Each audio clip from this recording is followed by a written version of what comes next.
Oke, selamat malam semuanya. Malam ini kita akan tutorial UAS buat RIT.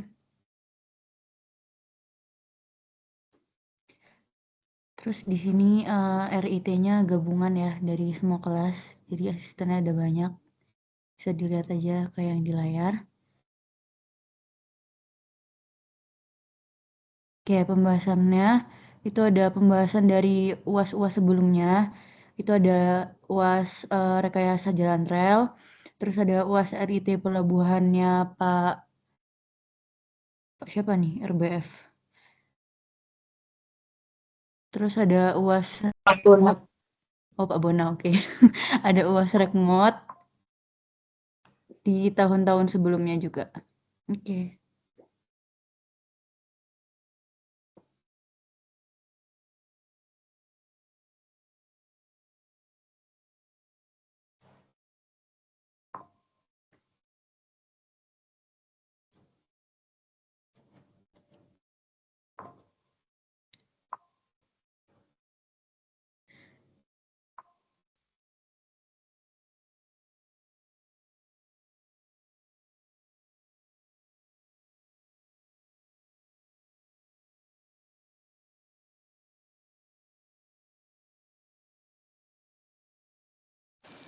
Oke, halo. Dengar nggak ya suaraku? Masuk. Oke. Aku mulai yang pertama ya, mungkin bakal ngebahas sedikit tentang UASREK jalan relnya dari Pak Sony yang 2020 yang bagian 1 aja. Next. Mungkin ini soalnya bagian 1 pemahaman konsep. Di sini kayak mayoritasnya ngebahas tentang peninggian jalurnya, kemudian juga tentang kecepatan rencananya dari untuk menentukan geometriknya. Mungkin bisa next. Mungkin langsung aja untuk pembahasan nomor 1. Di sini Bapak yang minta untuk jelasin dengan singkat tentang dasar diperlukannya peninggian pada bagian lengkung kereta. Lengkung jalur kereta. Nah, ini tuh ada gambar dari PPT Bapaknya. Nah, ini jadi penjelasannya itu peninggian pada bagian lengkung jalur kereta ini diperlukan untuk mengatasi adanya gaya sentrifugal yang muncul saat kereta itu melintas di tikungannya. Jadi gaya sentrifugal ini tuh bisa menyebabkan kereta cenderung keluar dari tikungan kalau misalnya nggak diimbangi dengan gaya yang lain. Jadi dengan adanya peninggian ini tuh memberikan keseimbangan dengan memilingkan rel luar lebih tinggi dibandingkan bagian rel dalam, sehingga gaya gravitasi itu dapat mengimbangi sebagian dari gaya sentrifugalnya. Jadi bisa dilihat dari gambar itu pada tikungan mengalami tekanan lebih besar. Jadi diperlukan ke peninggian rel bagian luarnya lebih tinggi dibandingkan rel bagian dalamnya. Next. Kemudian ini ada pembahasan lanjutannya di mana fungsi peninggian itu yang pertama kereta dapat melintasi tikungan itu lebih stabil, kemudian mengurangi risiko tergelincir atau keluar jalur. Kemudian kedua, peninggian itu dapat membantu mendistribusikan tekanan pada rel secara lebih merata, mengurangi keausan berlebih pada rel sisi luar di tikungan. Kemudian tiga itu terkait dengan kenyamanannya, jadi penumpang tidak merasakan gaya sentrifugal yang terlalu kuat karena kereta tetap berada pada posisi imbang selama melalui lengkung. Dan yang keempat, dengan adanya peninggian ini kereta dapat melintasi tikungan dengan kecepatan lebih tinggi tanpa mengorbankan keamanannya. Kemudian kriteria penerapannya itu di mana peninggian ini dirancang berdasarkan kecepatan maksimum kereta yang diizinkan di lintas tersebut, kemudian disesuaikan juga dengan kelengkungan jalur, jadi semakin kecil jari-jari lengkungan, semakin besar juga peninggian yang diperlukan. Dan yang ketiga, karakteristik jalur berbeda untuk jalur ganda, tunggal, atau jalur dengan karakteristik kereta barang dan penumpangnya. Next.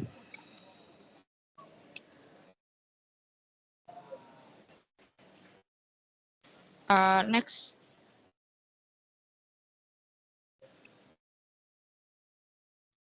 Oke, kemudian untuk pembahasan yang nomor 2, di sini diminta jelasin kayak dasar pertimbangan terhadap nilai peninggian maksimum pada rel sempit dengan 1067 mm ini kan 110 mm dan pada rel standar itu adalah 150 meter. Kenapa terdapat nilai tersebut dan apa dasar pertimbangannya? Jadi mungkin bakal aku jelasin dari pertama, mungkin terdapat lebar rel dan stabilitas keretanya. di mana rel sempit ini tuh memiliki jarak antaranya kan pasti lebih kecil. Jadi stabilitas lateralnya atau kemampuan menahan gesamnya itu lebih rendah dibandingkan rel yang standar atau lebih besar. Maka peninggian maksimum pada rel sempit ini harus lebih kecil dibandingkan rel standar untuk mencegah risiko tergelincir atau keluar dari jalur, terutama saat kereta dalam keadaan diam atau bergerak lambat. Kemudian yang kedua terkait dengan kecepatan operasional beban gandanya, di mana rel standar ini yang lebih besar memungkinkan operasi kereta itu dengan kecepatan lebih tinggi dan beban gandanya itu lebih besar kan dibandingkan dengan rel sempit. Makanya dengan kecepatan lebih tinggi itu gaya sentrifugal pada lingkungan pasti lebih besar, sehingga peninggian maksimum itu dibutuhkan lebih tinggi, yaitu 150 meter. Diperlukannya untuk mengimbangi gaya tersebut dan menjaga kestabilannya. Next.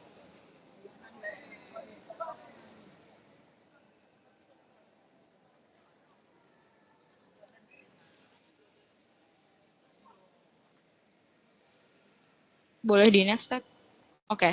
Terus yang ketiga ada tentang mengenai karakteristik dari jalan lingkuannya, di mana jalur dengan rebal sempit itu biasanya digunakan di daerah dengan medan yang bergelombang atau pegunungan, yang mana jari-jari lingkuan itu cenderung lebih kecil.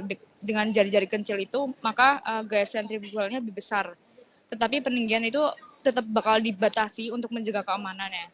Kemudian untuk rel standar umumnya itu digunakan dengan jalur dengan jari-jari lingkuan yang lebih besar, jadi memungkinkan peninggian itu lebih tinggi tanpa mengorbankan stabilitasnya. Kemudian yang keempat itu terkait dengan keamanan dan kenyamanan penumpang. Biasanya peninggian lebih besar itu memberikan kenyamanan lebih baik bagi penumpang pada rel standar, karena gaya sentrifugal lebih besar ini diimbangi dengan lebih efektif. Kemudian pada rel sempit, peninggian itu yang terlalu besar itu menyebabkan risiko tergelincir ke sisi pada kecepatan yang rendah, sehingga peninggian itu dibatasi sekitar 110 mm. Boleh next.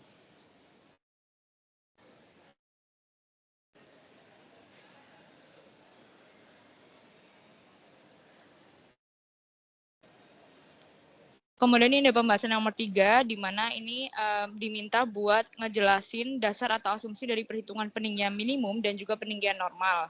Dan juga diminta untuk menunjukkan rumus yang digunakan untuk menghitung masing-masing peninggian tersebut.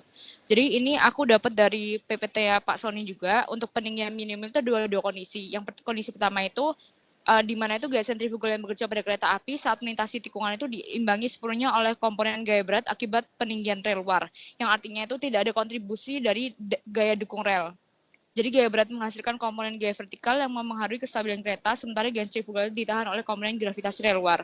Jadi untuk kondisi pertama nih, ini gaya sentrifugal ini cuman diimbangi sama gaya berat aja, nggak ada gaya yang dari lainnya atau gaya dukung relnya. Dan untuk yang peninggian minimum kondisi 1 ini didapetin untuk rumusnya itu yang di bawah yang pada gambar, yang H sama dengan 8,8 V kuadrat per R. Next. Kemudian untuk yang peninggian minimum yang untuk kondisi kedua ini, di mana kondisi ini itu gaya sentrifugal ini tidak sepenuhnya diimbangi oleh gaya berat seperti kondisi pertama. Jadi sebagian gaya sentrifugal ini ditahan oleh gaya dukung lateral yang dihasilkan oleh kontak antara roda dan rel. Jadi kombinasi gaya berat dan gaya dukung rel memberikan kestabilan yang diperlukan untuk kereta saat melintasi tikungan. Jadi untuk kondisi 2 ini, dia gaya sentrifugalnya itu diimbangi oleh gaya berat dan gaya dukung relnya. Kalau misalnya kondisi pertama kan cuma dari gaya beratnya aja, kalau kondisi 2 terdapat daya dukung rel, dan didapatkan itu untuk dari hasil turunan perumusan itu didapatkan untuk peninggian minimumnya sebesar rumusnya 8,8 V kuadrat per R dikurangi 53,54 mm.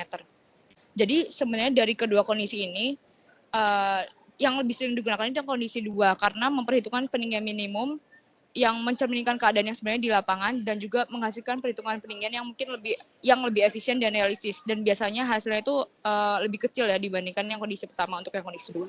Jadi untuk peninggian minimum itu biasanya digunakan rumus yang di kanan bawah ini. Jadi H minimum sama dengan 8,8 V kuadrat per R dikurangi 53,54.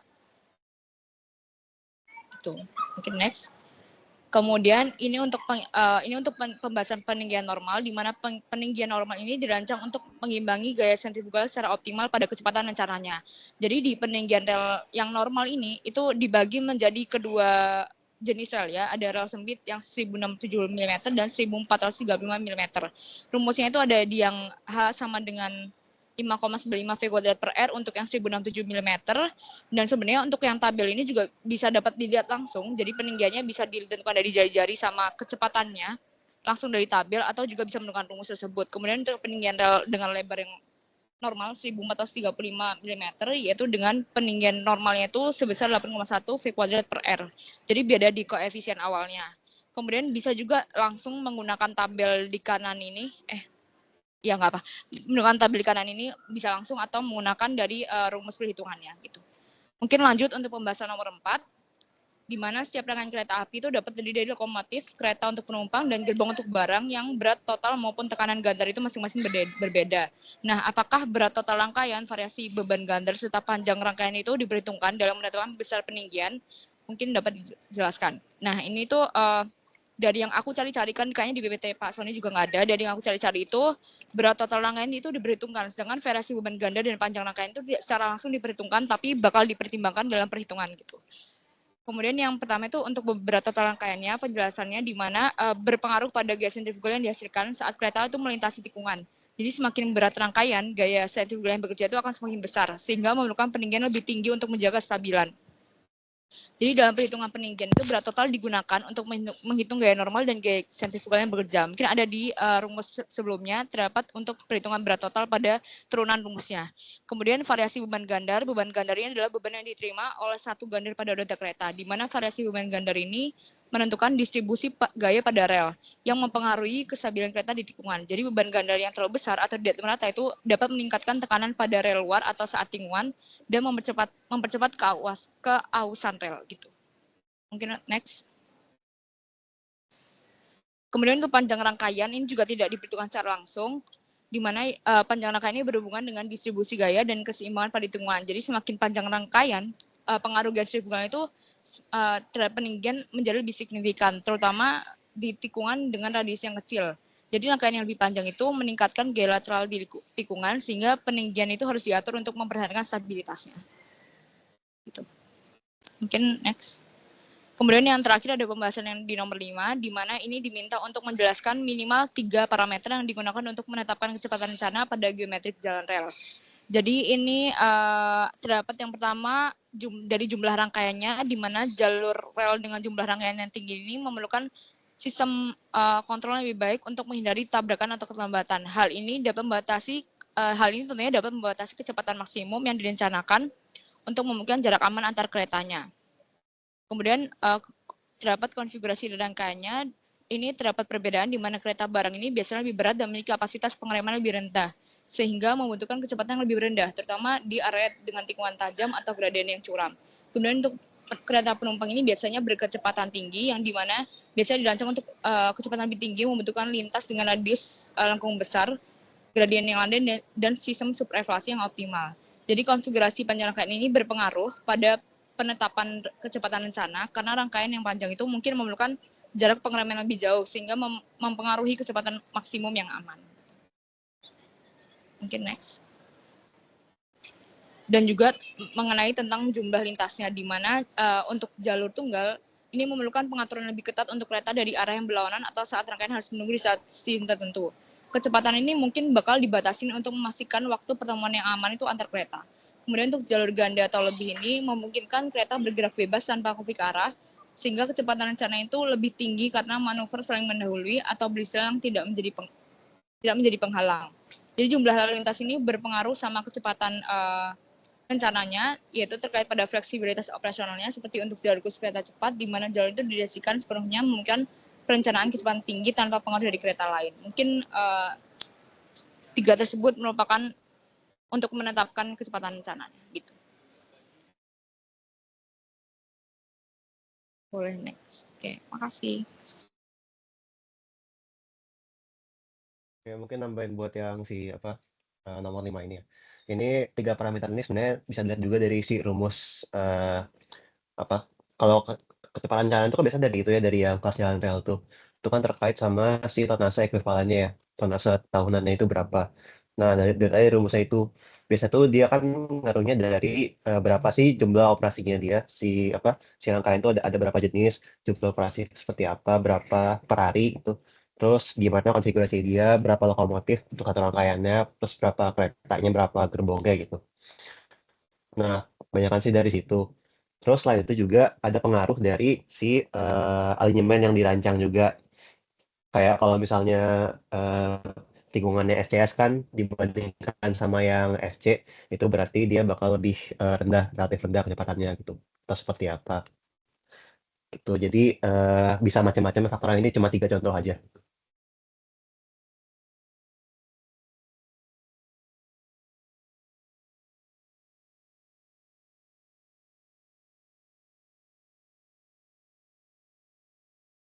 Oke, selanjutnya bentar.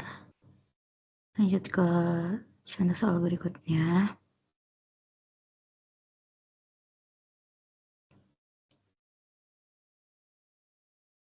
Udah kelihatan kan dah?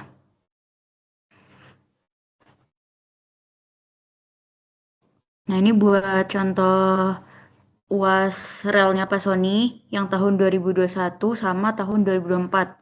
Jadi soalnya tuh mirip, sebenarnya lebih banyak yang tahun 2021. Jadi 2024 tuh soalnya sama kayak tahun 2021. Oke, mulai aja. Yang pertama soal nomor 1, itu kalian disuruh menjelaskan jenis-jenis jembatan kereta api dan juga disuruh ngeidentifikasi kelebihan dan kekurangannya dari masing-masing jembatan. Yang pertama ada jembatan Gelagar, itu kelebihannya sederhana dan ekonomis, pemeliharaannya mudah dan juga stabilitasnya tuh cocok untuk semua aplikasi. Dan kekurangannya itu jarak bentangnya terbatas, estetikanya kurang menarik dan juga bebannya berat.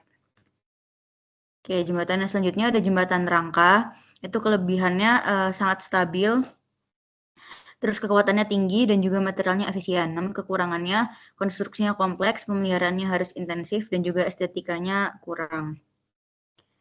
Selanjutnya ada jembatan Portal Kaku. Itu kelebihannya kekakuannya tinggi, desainnya fleksibel dan juga konstruksinya cepat. Tapi kekurangannya itu dari segi biaya, pemeliharaan dan juga estetikanya kurang. Selanjutnya ada jembatan Busur. Itu kelebihannya stabil dan efisien, terus kekuatannya tinggi, terus estetikanya juga bagus kalau lengkung dan stabil. Kekurangannya biaya konstruksinya tinggi banget, lalu pembatasan geografis dan juga konstruksinya yang rumit. Lanjut ke soal nomor 2A, itu kalian disuruh nyebutin dan juga jelasin beban-beban yang bekerja pada rel. Itu sebenarnya kalian bisa, kalau kalian mau ngulik lagi ya, itu sebenarnya kalian bisa cari di peraturan menteri yang tentang kereta api. Itu lengkap banget di situ. Jadi disebutin di sana ada beban mati, beban hidup, beban kejut, terus ada beban horizontal yang isinya beban sentrifugal, beban lateral kereta, beban rem dan traksi, dan juga beban rel panjang longitudinal. Terus ada beban angin, beban gempa, beban air, dan juga beban tanah aktif. Ini penjelasannya bisa kalian baca sendiri. Selanjutnya yang nomor 2B itu kalian disuruh buat ilustrasi komponen pembebanan tersebut. Jadi untuk beban hidupnya, ini juga kalian bisa lihat-lihat lagi di peraturan menteri yang kereta api itu. Ini tuh untuk kondisi yang biasanya terjadi itu kayak gini untuk beban hidupnya. Terus untuk beban lateralnya itu beban yang arahnya tegak lurus. Dan ini kira-kira bebannya itu sekitar 15% sampai 20% dari beban gandar keretanya. Oke, selanjutnya 2C, itu jelaskan dengan singkat yang saudara pahami tentang bagaimana rel menjadi aus akibat pembebanan. Itu yang pertama ada kontak roda dengan relnya. Jadi interaksi langsung antara roda dan rel itu menyebabkan tekanannya tinggi. Jadi beban berulang ini menyebabkan keausan. Lalu ada tekanan dan gesekan. Jadi setiap kali kereta melintas itu terjadi gesekan antara roda dan rel juga. Dan sering berjalannya waktu itu mengakibatkan pengikisan material. Lalu ada faktor lingkungan, itu seperti cuaca, kelembapan, dan juga korosi. Misalnya air hujan dan kelembapan dapat mempercepat proses korosinya juga. Lalu ada gaya dinamis, beban yang dinamis yang dihasilkan oleh kereta yang bergerak, terutama saat kecepatan tinggi atau saat melewati tikungan dan sambungan rel. Lalu ada kualitas material relnya yang tidak tahan terhadap keausan dan korosi. Oke, selanjutnya disuruh buat sketsa secara profesional desain potongan melintang. Suatu struktur jalan rel kelas 1 double track dengan lebar sepurnya 1067 mm pada segmen jalan lurus yang dibangun pada tanah timbunan setinggi 7 meter.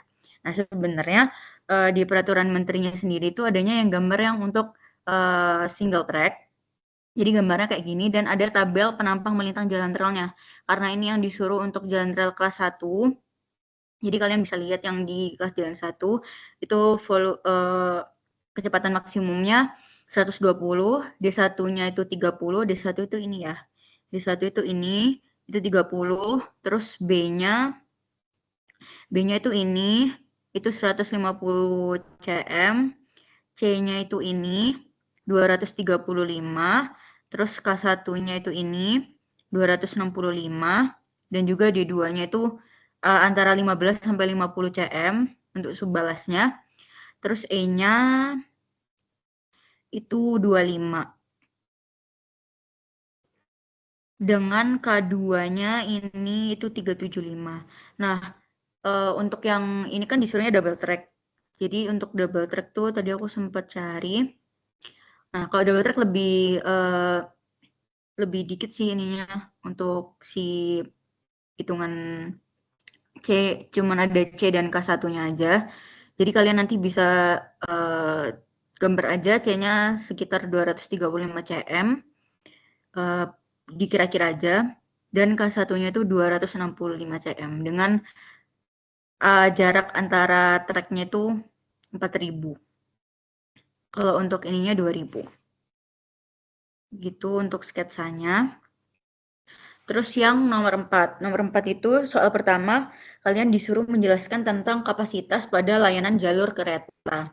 Jadi kapasitas pada layanan jalur kereta itu merujuk pada jumlah maksimum kereta yang dapat melewati suatu jalur tertentu dalam periode waktu tertentu. Jadi diukurnya dalam kereta per jam atau kereta per hari. Kapasitas ini dipengaruhi oleh berbagai faktor, termasuk desain infrastruktur, sistem sinyal, dan juga operasi kereta api. Jadi kapasitas pada layanan jalur kereta itu lebih ke kapasitas lintasnya ya, bukan ke kapasitas satu rangkaian dalam gerbongnya itu. Diinget-inget aja. Terus untuk B-nya itu jelaskan dengan singkat faktor-faktor apakah yang dapat mempengaruhi kapasitas tersebut. Itu yang pertama ada panjang blok. Jadi panjang blok itu setiap kereta yang lewat itu tuh terdiri dari blok-blok jalan yang satu blok itu cuma boleh dilewatin oleh satu kereta aja.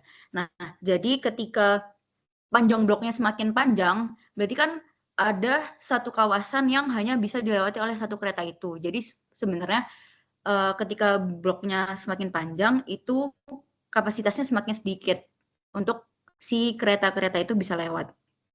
Lalu ada skema emplacement, kecepatan operasi, sistem sinyal, penjadwalan kereta api, dan juga frekuensi pemeliharaan.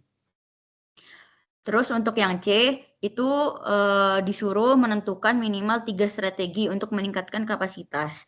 Dan tunjukkan kelebihan dan kekurangannya masing-masing dari aspek biaya, aspek kemudahan penerapan, dan aspek-aspek lainnya yang saudara anggap penting.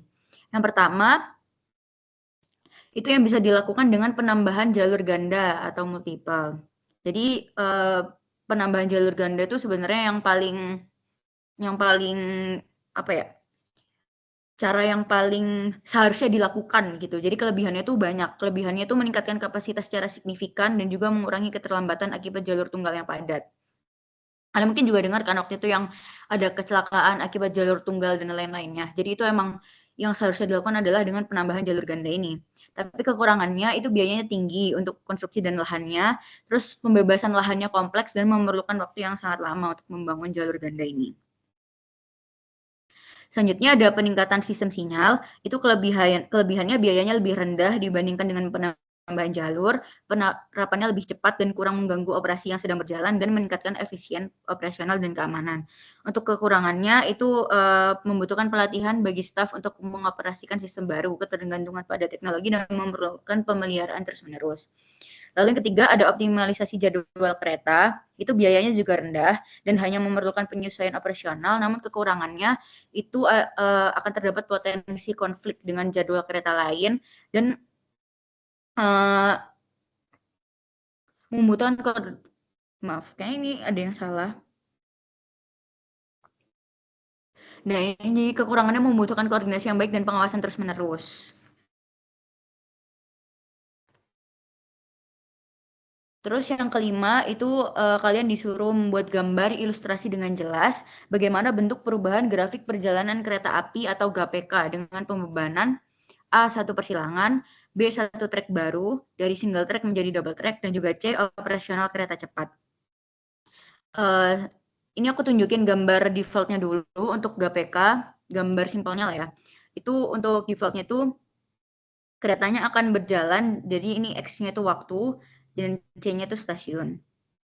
Jadi keretanya akan berjalan dari stasiun A ke stasiun B, lalu ke stasiun C. Nah, untuk 1 persilangan, itu berarti ada kereta yang awalnya datang dari stasiun A, B, ke C. Namun ada kereta lain yang datang dari arah berlawanan. Contohnya, jadi keretanya berangkat dari stasiun C, lalu ke B, lalu ke A. Jadi di sini ada waktu untuk kereta yang garis warna merah ini untuk menunggu di stasiun B. Jadi kereta yang garis hitam ini lewat dulu, baru kereta ini yang merah, yang garis merah itu menunggu di stasiun B selama titik ini, lalu melanjutkan perjalanannya. Gitu. Lalu untuk yang 1 track baru dari single track menjadi double track. Nah, itu berarti nggak ada hubungannya antara kereta yang garis hitam dan juga garis merah. Jadi mereka bisa berjalan sesuai dengan grafiknya masing-masing gitu. Nggak perlu ada menunggu-menunggu di stasiun. Lalu yang terakhir adalah operasional kereta cepat. Jadi kereta cepat tuh yang warnanya ungu. Kereta cepat tuh kan emang kereta yang didulukan gitu lah ya. Karena kereta yang didulukan karena emang kecepatannya tinggi banget. Jadi nih sampai si grafiknya itu bener-bener hampir tegak lurus gitu. Karena keretanya emang benar cepet banget waktunya. Nah, oleh karena itu berarti kereta yang biasa yang harus menunggu ketika kereta cepat itu mau lewat. Jadi kereta biasanya akan nunggu di stasiun B ini. Selama dia menunggu itu garisnya lurus. Nah, lalu akan melanjutkan perjalanannya lagi. Oke, kira-kira gitu. Nanti sama mungkin aku akan nambahin gambar yang ini, gambar yang sketsa ini. Karena mungkin tadi ada yang kelewat untuk gambar timbunannya.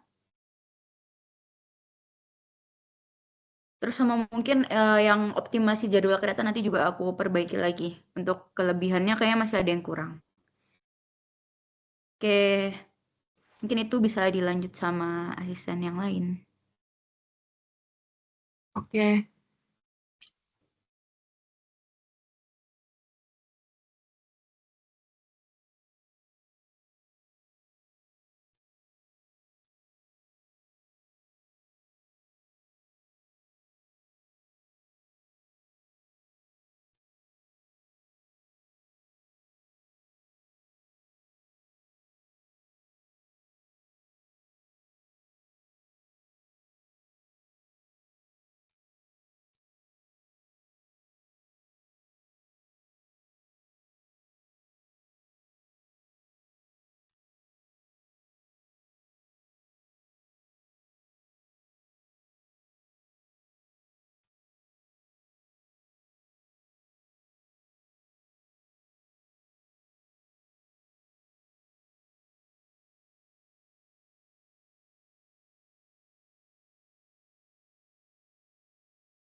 Udah kelihatan belum ya?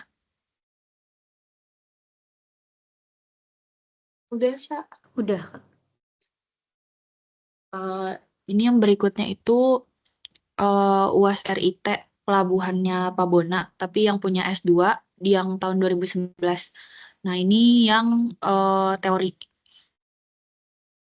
Nah, kalau teori itu dia soalnya di soal nomor 3 ada A, B, C. Yang pertama itu dia minta urain secara umum langkah-langkah apa aja yang bisa diambil untuk nurunin besarnya BOR sampai ke besaran tertentu kalau ternyata besarnya dinilai udah terlalu tinggi. Terus yang kedua itu di lain sisi langkah apa aja yang bisa buat ningkatin jumlah pengguna di suatu pelabuhan. Sama yang ketiga itu tuliskan dan uraikan jenis pelabuhan menurut sistem pengelolaannya dan jenis apa yang paling cocok untuk Indonesia. Nah, buat yang A ini, tadi kan ditanya langkah untuk menurunkan BOR. Pertama kita harus tahu dulu ya BOR itu apa. Nah, BOR itu kan kepanjangannya Bird Occupancy Ratio. Nah, itu adalah indikator yang nunjukin tingkat pemanfaatan dermaga dalam periode waktu tertentu. Jadi kalau BOR-nya itu terlalu tinggi, biasanya kalau terlalu tinggi itu berarti di atas 70%. Nah, ini tuh mengindikasikan kalau ada kemungkinan potensi kemacetan dan kurangnya efisiensi dari operasional si pelabuhannya. Misal contoh kayak lagi ada lonjakan volume kargo kayak secara mendadak gitu.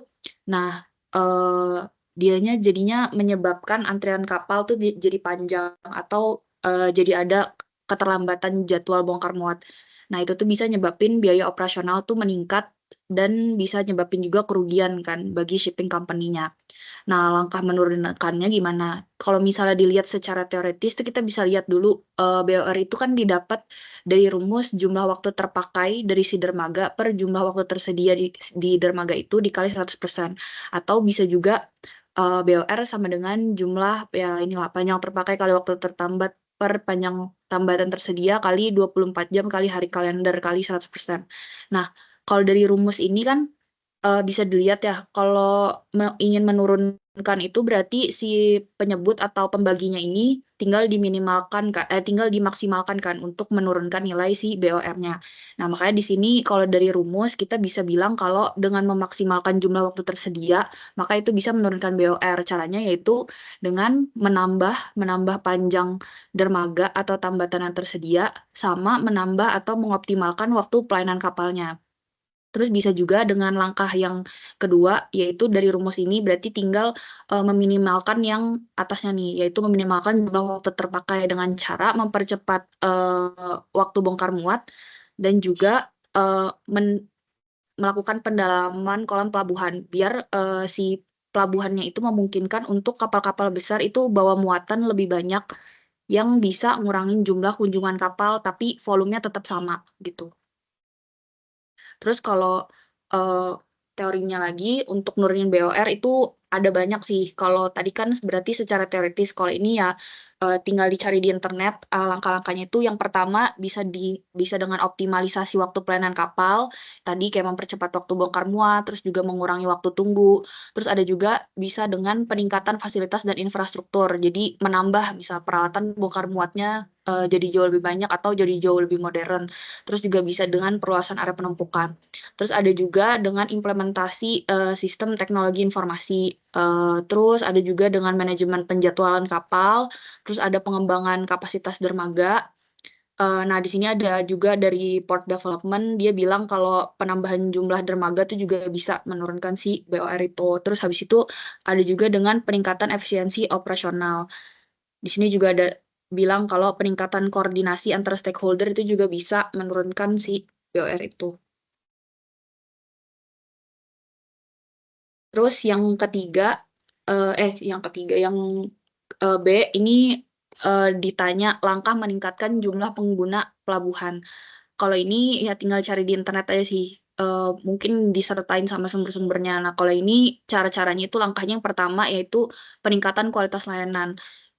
Makin meningkat kualitas layanannya, otomatis kan orang juga makin percaya gitu kan sama pelabuhannya. Nah, di sini bisa dengan cara mempercepat waktu pelayanan bongkar muat, terus habis itu meningkatkan keandalan jadwal, terus bisa juga dengan implementasi sistem digital untuk kemudahan transaksi. Terus yang lain tuh juga ada pengembangan infrastruktur dengan cara misal modernisasi peralatan bongkar muat, terus sama kayak tadi perluasan area penumpukan, terus habis itu fasilitas pergudangannya juga kembangin dan lain sebagainya. Kemudian kalau berdasarkan strategic management import, ini dikutip di tahun 2017, dia bilang kalau strategi pemasaran dengan cara kayak penerapan tarif yang kompetitif, terus habis itu kerjasama dengan shipping lines dan pengembangan ke market-market baru, itu juga bisa meningkatkan jumlah pengguna ke pelabuhan itu. Terus kalau berdasarkan maritim logistik, di tahun 2020 dia bilang kalau integrasi, terus habis itu pengembangan dry port, peningkatan feeder, dan optimalisasi akses hinterland itu juga bisa meningkatkan jumlah pengguna pelabuhan. Terus yang lainnya tuh ada juga inovasi teknologi dan peningkatan keamanan dan keselamatan. Nah, yang C itu Bapak tanya jenis-jenis pelabuhan itu berdasarkan sistem pengelolaannya tuh apa aja, sama mana yang paling cocok buat Indonesia dan bagaimana kalau misalnya di masa yang akan datang. Nah, kalau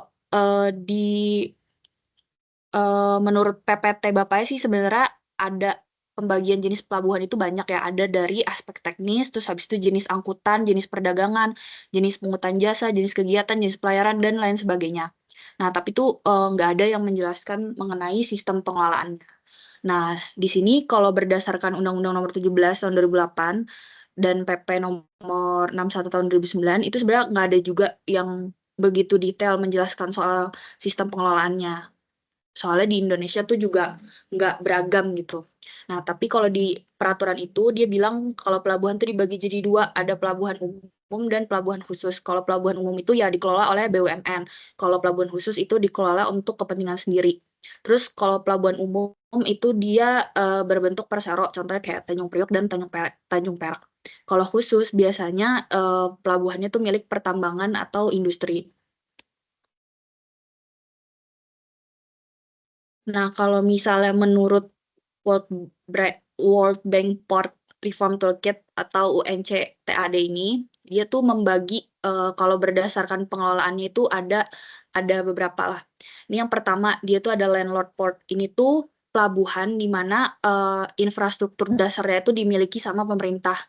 Terus habis itu kayak pemerintahnya itu memegang misal contoh kayak alur pelayaran, kolom pelabuhan, dermaga, dan lain-lain lah.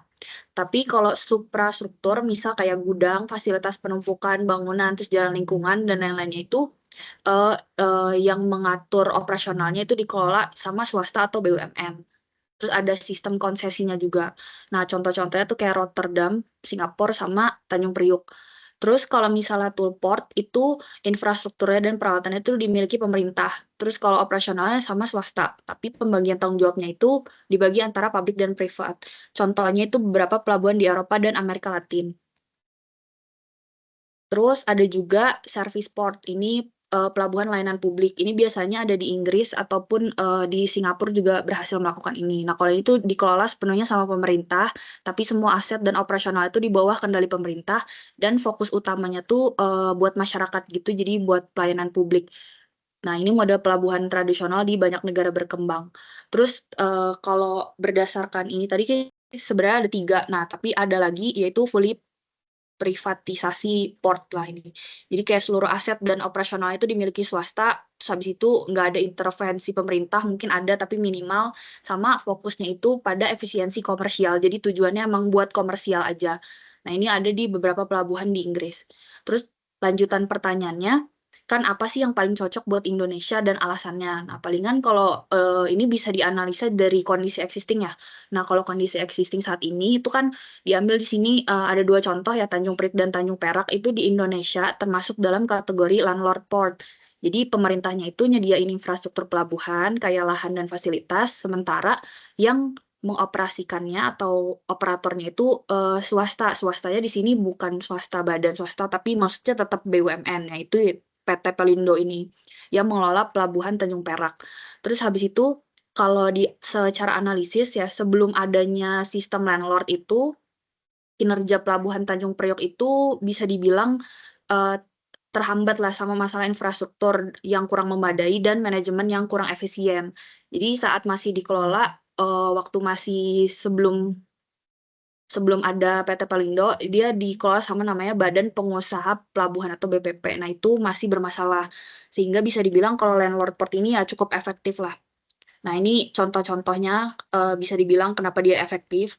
Selain itu, yang paling cocok kenapa dibilang untuk Indonesia ya karena dia itu nggak melepas penuh gitu pelabuhannya ke tangan badan usaha. Jadi sistem pengelolaannya itu juga masih bisa dipertahankan lah sebagai aset strategis di tangan pemerintah sehingga ya menyeimbangkan kepentingan publik dan juga masih menguntungkan secara komersial gitu. Nah, jadinya kalau pertanyaannya di masa depan, apakah masih cocok nggak buat Indonesia? Nah, ini sih dicari aja sih di internet. Jadi kalau di masa depan itu sebenarnya sistem land port itu ya bisa dikatakan dia paling efektif di berbagai negara maju. Alasannya ya karena tadi dia tuh efisien gitu, bisa dikelola sama suatu badan. Terus habis itu dia juga punya ada keseimbangan kepentingan sama regulasinya jelas. Terus bukti keunggulannya di sini aku cantumin kayak ada studi World Bank tahun 2020 dia bilang kalau ternyata 80% dari 100 pelabuhan kontainer terbesar di dunia itu dia pakai model landlord port semua dan terbukti kalau produktivitasnya itu 30% lebih baik. Terus ada juga dari research dia bilang kalau dengan landlord port itu pengurangan biaya logistiknya itu 20-25%. Terus ada juga dari Maritim Economic Study, ini dia bilang peningkatan service levelnya itu 40%. Jadi mungkin yang perlu diperhatikan di masa yang akan datang ya palingan melihat dari perkembangan teknologi kali ya bukan ke sistemnya. Tapi kalau secara sistem kayaknya landlord port emang udah paling cocok. Tapi kalau untuk peningkatan teknologi di pelabuhan Indonesia mungkin harusnya bisa dilakukan dengan mengadvance-kan sistem jadi smart landlord port gitu. Misal digitalisasi atau otomatisasi. Sekarang kan lagi ngetren AI dan IoT ya, Internet of Things, dan itu juga bisa dilakukan gitu kalau di masa yang akan datang. Sama lagi gencarnya kan sustainability, jadi bisa juga melalui green port development. Itu sih paling. Mungkin bisa dilanjutkan.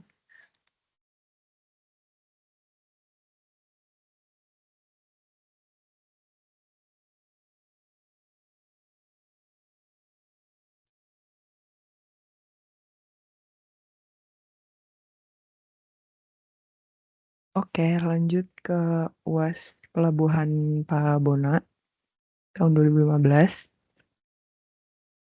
Nah, jadi untuk soalnya kurang lebih ada pelabuhan yang dia tuh karakteristiknya lokasinya sekitar 300 mil laut dengan Alki.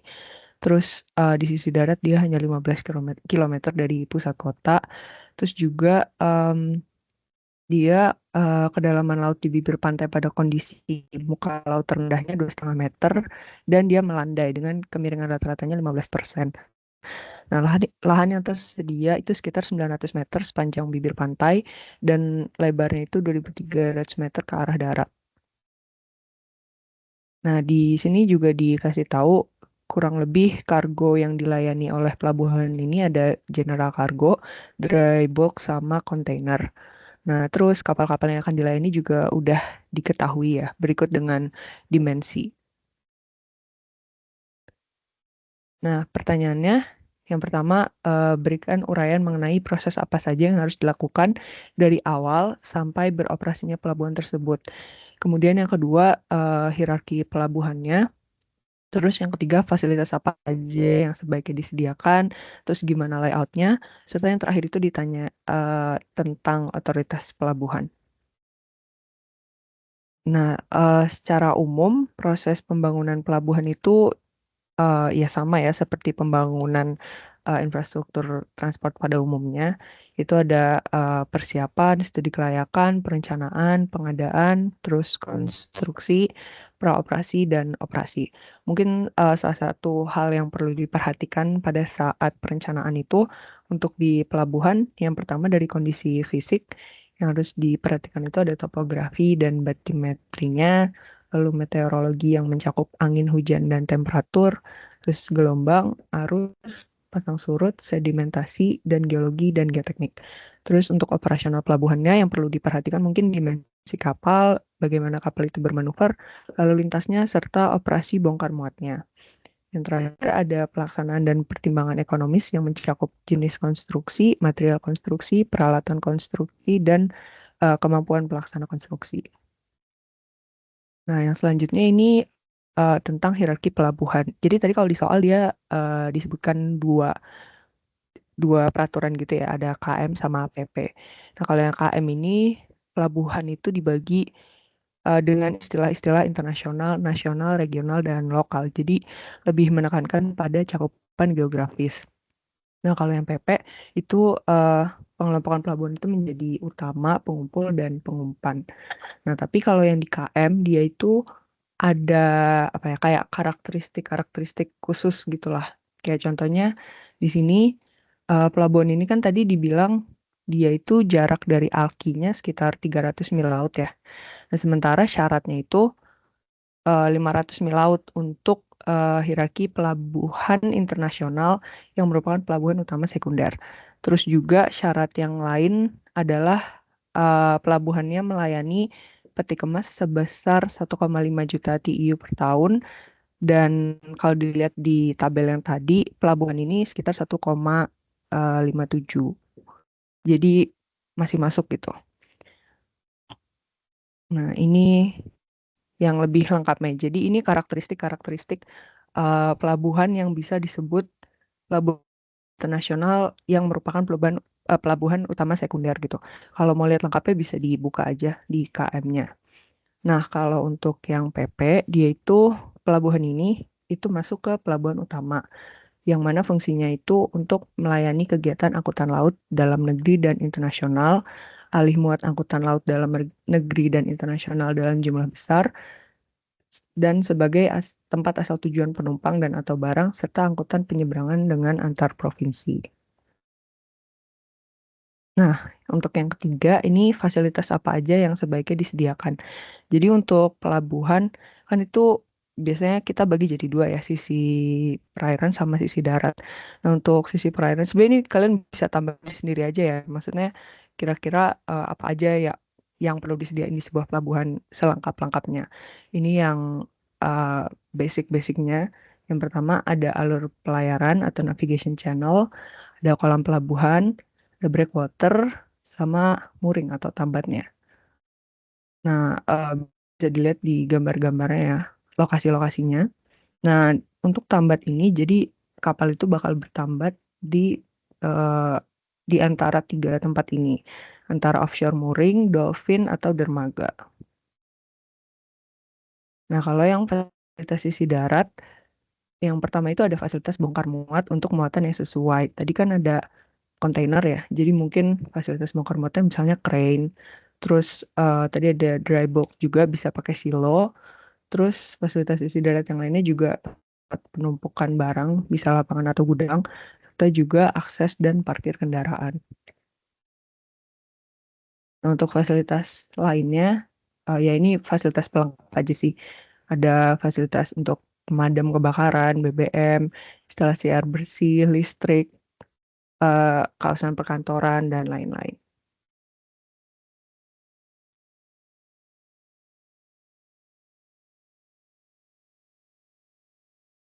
Lanjut. Selanjutnya buat layout umum pelabuhan ini itu tuh pertama-tama kita harus menghitung dulu kayak dari komposisi yang tadi udah diurain baik dari sisi darat maupun laut. Cuman ini mungkin lebih ke sisi lautnya. Untuk kriteria alur pelayarannya itu dihitung dulu kedalaman sama lebarnya pakai rumus yang ada di slide gitu. Terus lanjut untuk kolam pelabuhannya sendiri, itu tuh kita bakal ngitung luasnya gitu. Jadi dari luas kolam putarnya sama luas area bongkar muatnya. Lanjut, kemudian ada juga dari kolam pelabuhannya, kita ngitung kedalamannya. Lanjut, sama buat dermaganya. Paling kalau dermaganya itu menghitung panjangnya dari jumlah kapal yang merapat di dermaga gitu. Dengan ketentuan jarak antar kapalnya itu 15 meter dan jarak tepi ke dermaganya itu 25 meter. Terus untuk lebarnya sendiri dibagi dua, buat general cargo itu kurang lebih 25 meter, buat kontainer lebarnya antara 36 sampai 50 meter. Untuk tingginya sendiri bisa dihitung pakai rumus yang ada di slide.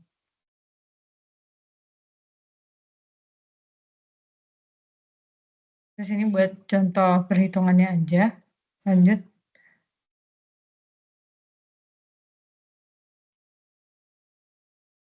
Nah, ini tadi buat perhitungan dermaganya, kira-kira kalian mau pakai layout yang mana? Disesuaikan aja. Next. Terus kemudian buat poin yang E itu tentang otoritas pelabuhan. Jadi tugas OP itu yang pertama buat mengelola pelabuhan, pengaturan lalu lintas pelayaran, terus pengawasan juga penyediaan fasilitas pelabuhannya, pemeliharaan keamanan dan ketertibannya, penyusunan kebijakan dan regulasi pelabuhan, pengawasan lingkungan. Sementara buat wewenang dari otoritas pelabuhannya itu ada mengatur dan mengawasi operasional pelabuhan, menentukan tarif dan biaya pelabuhan, memberikan izin kepada pengguna pelabuhan, penegak hukum dan peraturannya, pengelolaan keamanan dan juga keselamatan, sama menjalin kerjasama dengan pihak terkait. Namun dalam pelaksanaannya, salah satu tantangan dari adanya OP itu adalah ketidakterpaduan pengelolaan pelabuhan. Jadi mungkin pengelola pelabuhan sering terfragmentasi, di mana beberapa pelabuhan itu masih dikelola oleh banyak pihak. Jadi mungkin ada seperti BUMN dan pemerintah daerah. Nah, ini tuh bisa bikin timbul adanya konflik atau ketidakpaduan gitu dalam pengelolaannya.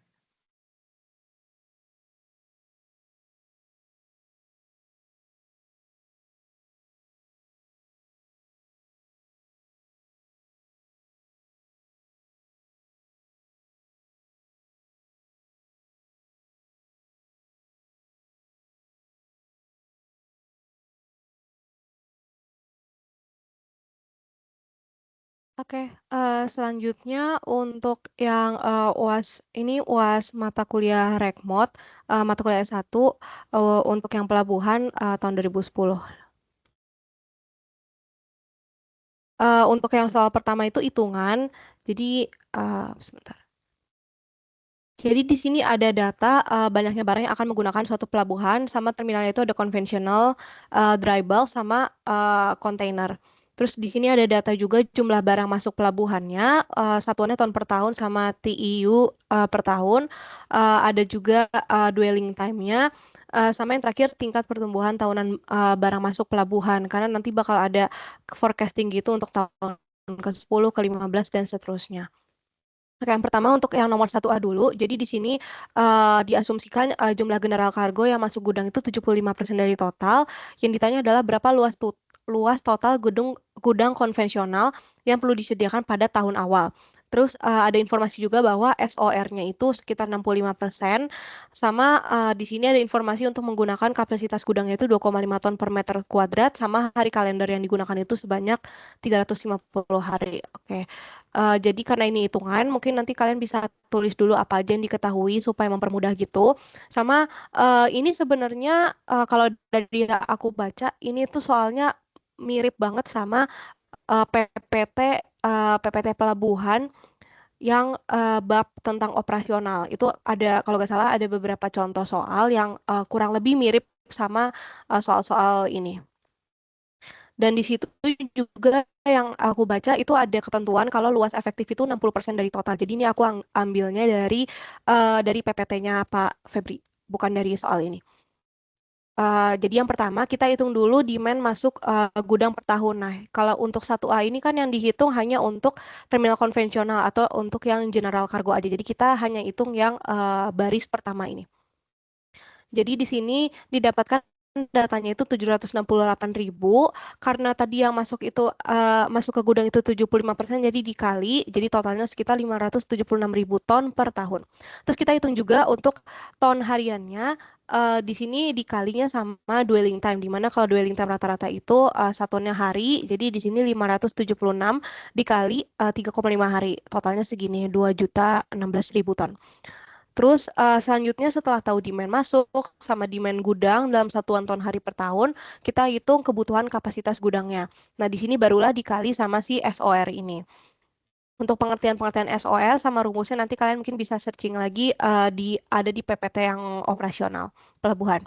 Jadi setelah demand didapatkan dalam satuan ton hari per tahun nanti dibagi sama SOR-nya dan didapatkan hasilnya segini sekitar 3 juta ton hari per tahun sama selanjutnya dibagi sama kapasitas gudangnya, di mana kalau di sini kapasitas gudangnya itu 2,5 ton per meter kuadrat sama dikali dari hari kalendernya. Jadi di sini hari kalendernya diasumsikan 350 hari seperti yang ditulis dari soal. Terus didapatkan sekitar 3.544,6 meter kuadrat.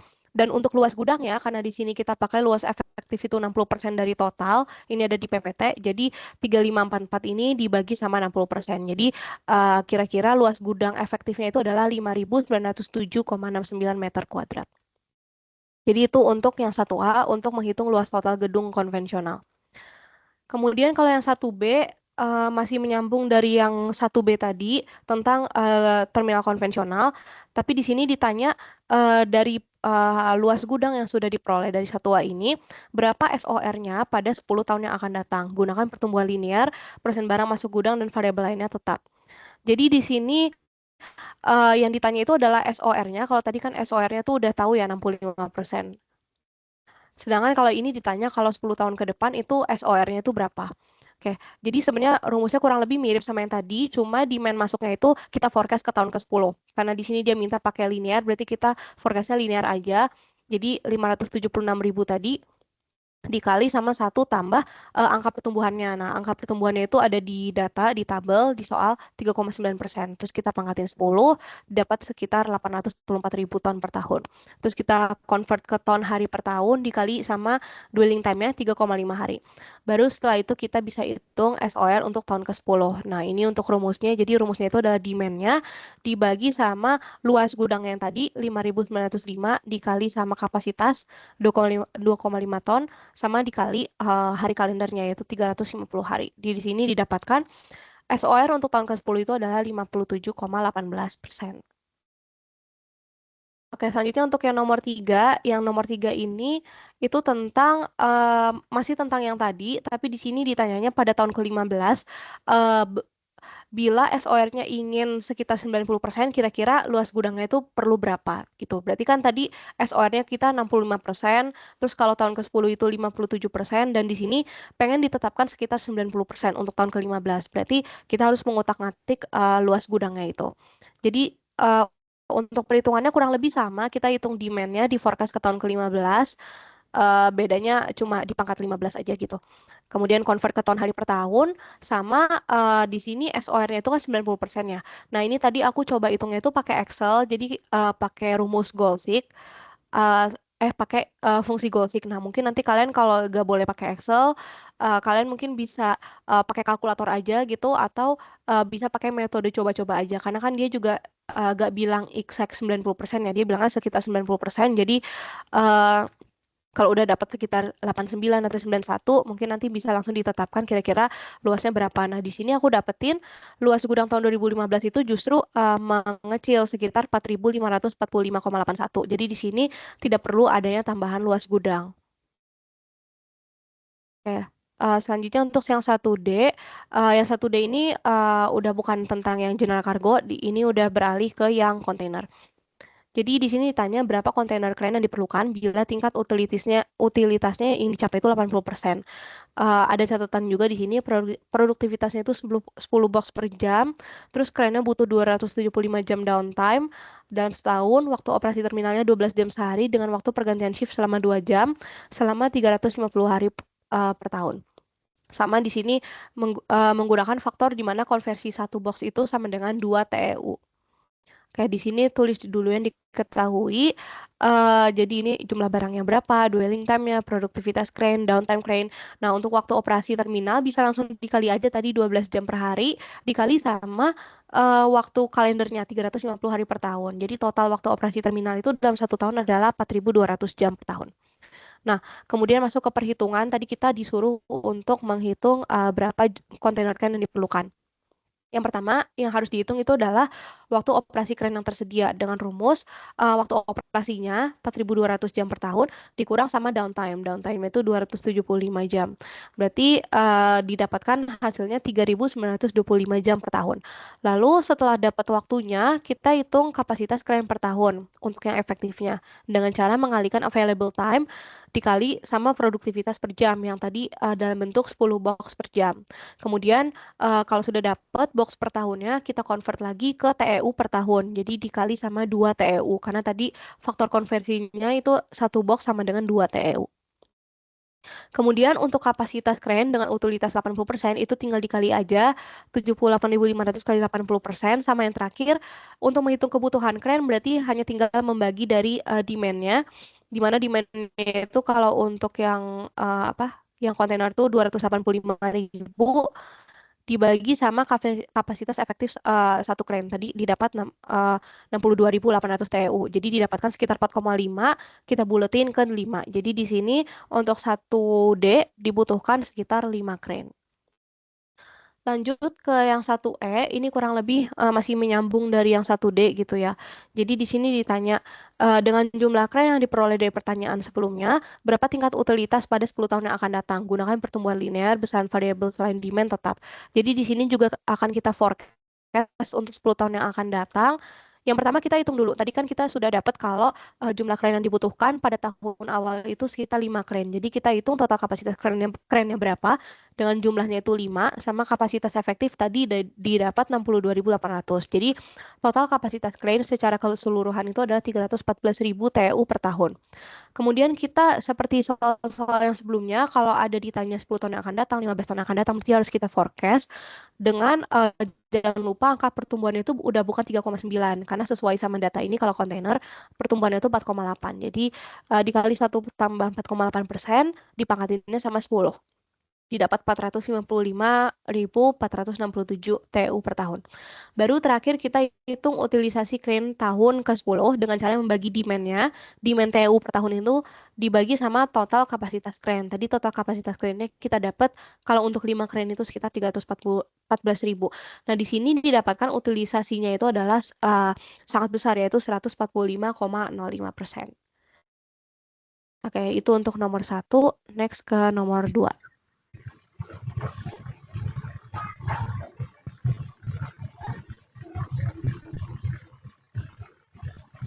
Oke. Buat yang nomor 2 ini di sini contohnya buat general cargo. Di sini buat tentang dermaga yang pertama yang 2A dan dermaganya di sini dia pakai tipenya wharf. Kurang lebih buat gambarnya kayak gini, jadi dia antar kapalnya itu kapal terus belakangnya ada tambatan kapal lagi dan seterusnya. Dan di sini buat jenisnya itu dia sistemnya itu pakai continuous berth, dimana dia ya udah kayak gini aja gitu bentuknya, nggak ada yang benar-benar dipisahin tiap tambatan kapalnya kayak gimana. Jadi di sini buat ngitung panjang dermaganya berdasarkan data dari tiap kapal yang ada di sini, berarti sini ada 4 kapal. Di sini kan dia pakai sistem continuous berth ini biar nanti bisa ngelayanin keempat jenis kapal dalam satu waktu, di mana satu waktunya itu kira-kiranya satu kapal di saat yang bersama. Jadi ada total 4 kapal MN. Nah, kalau misalnya dari pakai rumus yang dari PPT-nya Pak Bona itu, di sini ada rumusnya kayak gini, di mana panjang dermaga itu adalah si panjang kapal-kapalnya atau pakainya itu di LOA-nya. Dan antar kapalnya itu ditetapin 15 meter dan jarak ke tepi dermaga dari ujung kapal itu 25 meter.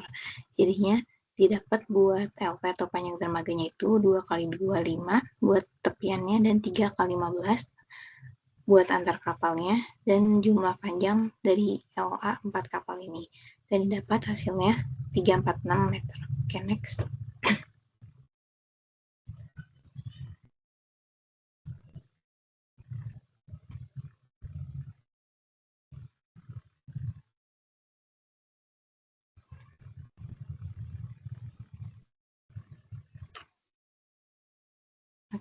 Terus buat yang B itu kita ngitung si berth occupancy ratio-nya atau BOR-nya.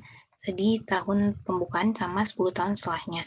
Nah, buat di tahun pembukaan itu, di sini ketahuinya buat waktu per harinya itu si pelabuhannya itu 18 jam per hari, dan buat hari operasionalnya setahun itu 365 hari per tahun atau tiap hari. Dan kurang lebih kan konsepnya BOR itu waktu yang terpakai dibandingin sama dari waktu tersedia dari si pelabuhannya dikali 100%. Dan dari PPT Bapaknya juga dapat kayak gini, karena sini kita pakai yang continuous birth, maka dia pakainya rumus yang ini. Jadi di sini ada sigma atau jumlah dari panjang kapal ditambah dari tiap kapalnya itu ditambahin panjang jagaan atau freeboard dan dikaliin sama waktu tamat atau berthing time yang ada di tabel kapal yang tadi. Terus dibagi sama panjang dermaganya dan dikali sama waktu yang tersedianya gitu. Baru dikali 100%. Nah ini terus buat di tahun awal pembukaan itu dikaliin aja jumlah kapal per tahunnya untuk tiap kapalnya berapa, terus dikaliin sama panjangnya atau LH-nya ditambah 5 meter buat jagaannya, sama dia dikaliin sama berthing time-nya tiap jenis kapal kayak gitu. Terus sudah semuanya dijumlahin, baru dibagi sama panjang dermaga. Ini harusnya panjang dermaganya itu di 346 meter yang tadi ya. Harusnya itu, belum diganti. Nah, terus udah gitu dikaliin sama, karena ini kapalnya itu per tahun, berarti dikaliin sama per tahunnya itu operasionalnya berapa hari, dan dikaliin berapa belas jam per hari. Dan didapetin buat di tahun awal itu BON-nya sebesar 38,4%. Terus buat di 10 tahun setelah pembukaan itu sama caranya, cuman buat jumlah kapal per tahun yang datang itu tentunya udah mengalami kenaikan. Buat kenaikan itu berapa, berarti itu sama dengan jumlah kapal itu jumlah kapal di tahun awal dikali 1 ditambah tingkat pertumbuhannya dalam persen dipangkatin 10 tahun gitu, dipangkatin 10. Dan akhirnya dapat kayak di tabel sini, di tabel pojok kiri bawah buat kunjungan di tahun ke-10 itu kurang lebihnya sebesar sekian buat berapa kapal per tahunnya, terus udah gitu dihitung pakai rumus yang sama, dan dapat di 10 tahun setelah pembukaan itu di 51,98% BOR-nya. Next.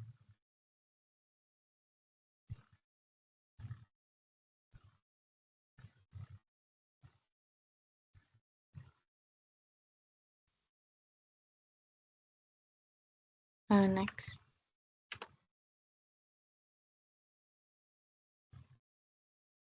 Oke, yang C juga sama, cuma di sini ditanyanya itu di tahun ke-20, dan di tahun ke-20 itu juga sama, kita hitung dulu perkiraan kunjungan kapal per tahunnya untuk tiap jenis kapalnya itu berapa, dan nanti baru dihitung si BOR-nya.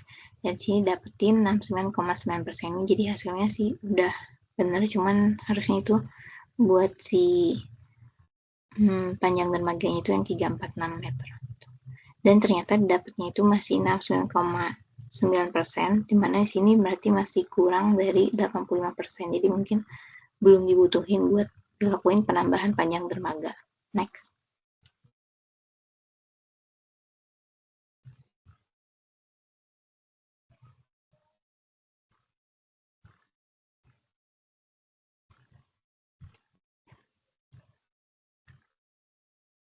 Yang ketiga ini buat breakwater, dan di sini atau puncak gelombang tipenya itu dia pakai tetrapods, dan berat jenisnya di sini pakai 2,78.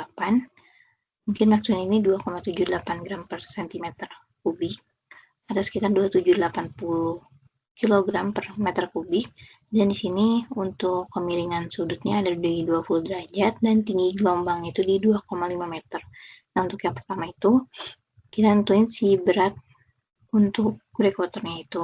Nah, karena jenis breakwaternya itu tetrapods, di sini kurang lebih gambarnya kayak gini, dan buat nentuin beratnya itu, berat bongkahannya itu, kalau dari PPT-nya itu dipakai rumus kayak gini, dan tinggal dimasukin aja buat koefisiennya. Ini kalau misalnya bukan batuan alam, itu di sini pakai nilainya 9 dikali 2,78 dikali di sini kan nilai tinggi gelombangnya 2,5 meter dipangkat 3. Terus buat sudutnya di bawah itu yang buat cos sama sini itu pakai 20 derajat. Dan akhirnya dapat buat beratnya itu 324,7 kg. Buat berat si bongkahan dari breakwaternya ini. Next.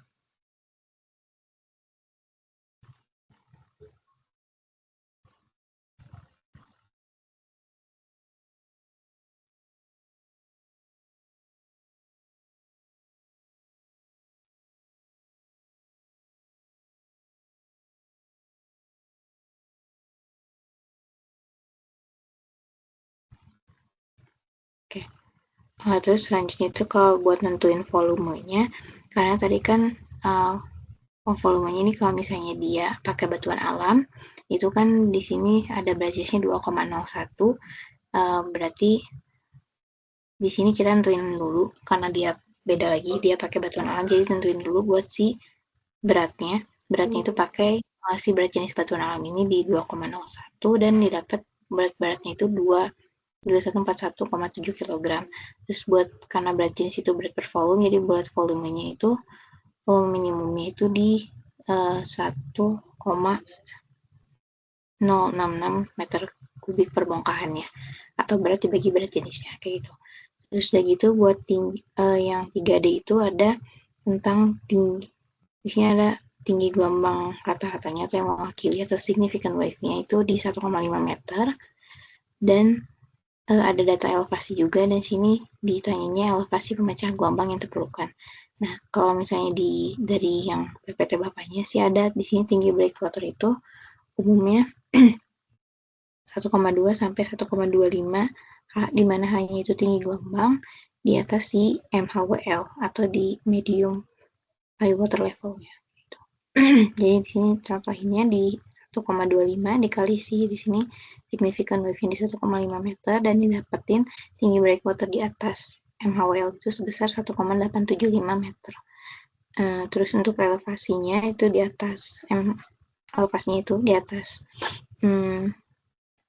si MLS ini atau titik 0,0 itu dia berarti sama dengan MHWL ini ditambah tinggi breakwater yang jadi elevasinya itu di plus 3,225 meter. Next.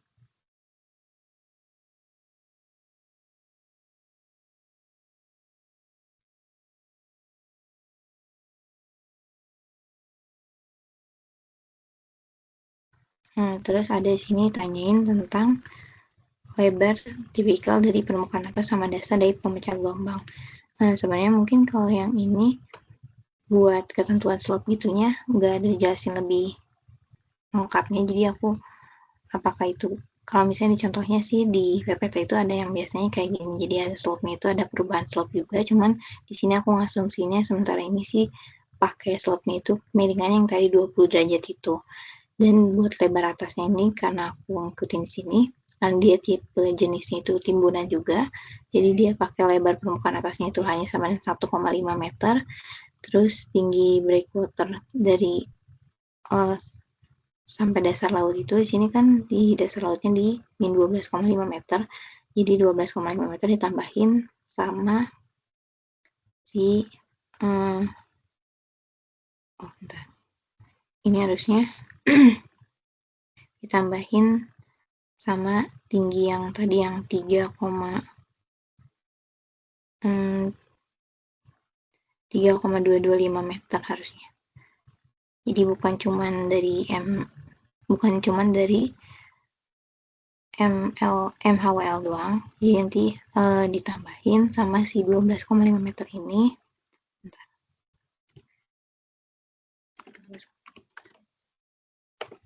Ya harusnya sekitar 15,725 meter itu buat tingginya, dan dari situ pakai kemiringan, pakai slope atau terus pakai tannya buat tan 20 derajat, dan aku nentuin buat jarak buat dari jarak mendatarnya yang di bagian bawah itu berarti 2 dikali 3 9,49 meter kanan kiri, baru ditambahin sama yang bagian mendatarnya di 1,5 meter gitu, jadi sekitar 20-an meter.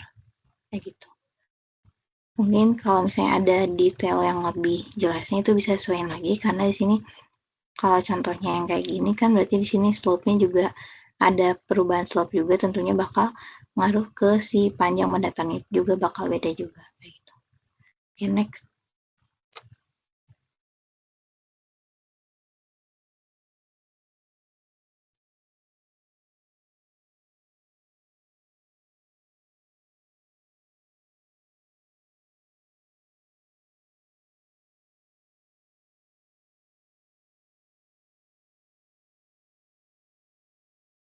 Selanjutnya, bentar, share screen-nya udah kelihatan belum ya?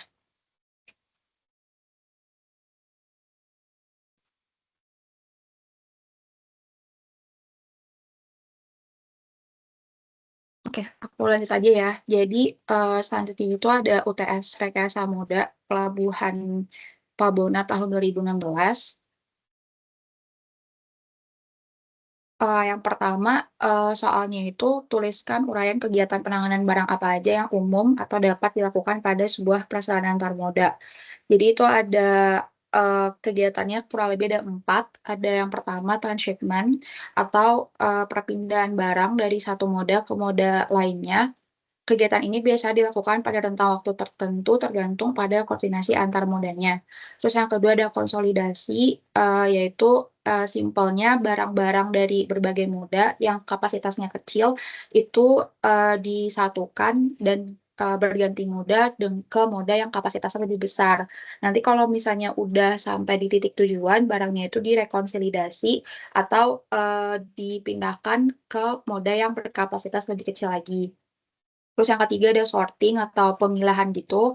Jadi barang-barang yang tiba di prasarana antar modanya itu dikumpulkan, terus dipilah berdasarkan beberapa kriteria kayak tujuan, terus jenis barang, dimensi, dan lain-lain. Bisa juga nanti ada kegiatan yang bersifat untuk meningkatkan nilai tambah kayak packaging gitu. Terus yang keempat ada storing atau penyimpanan. Nah, ini juga waktu yang diperlukan untuk penyimpanan ini bervariasi tergantung proses transshipment yang diperlukan. Lalu soal yang kedua itu di dalam satu sistem jadi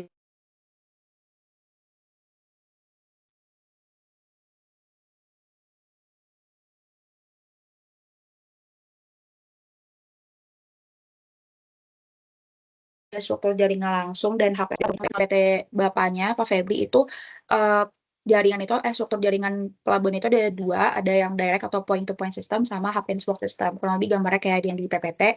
Nah, itu kalau misalnya direct itu sistem di mana pelabuhan-pelabuhan utama itu berfungsi sebagai titik penghubung langsung untuk pengiriman barang tanpa memerlukan pelabuhan pengumpan.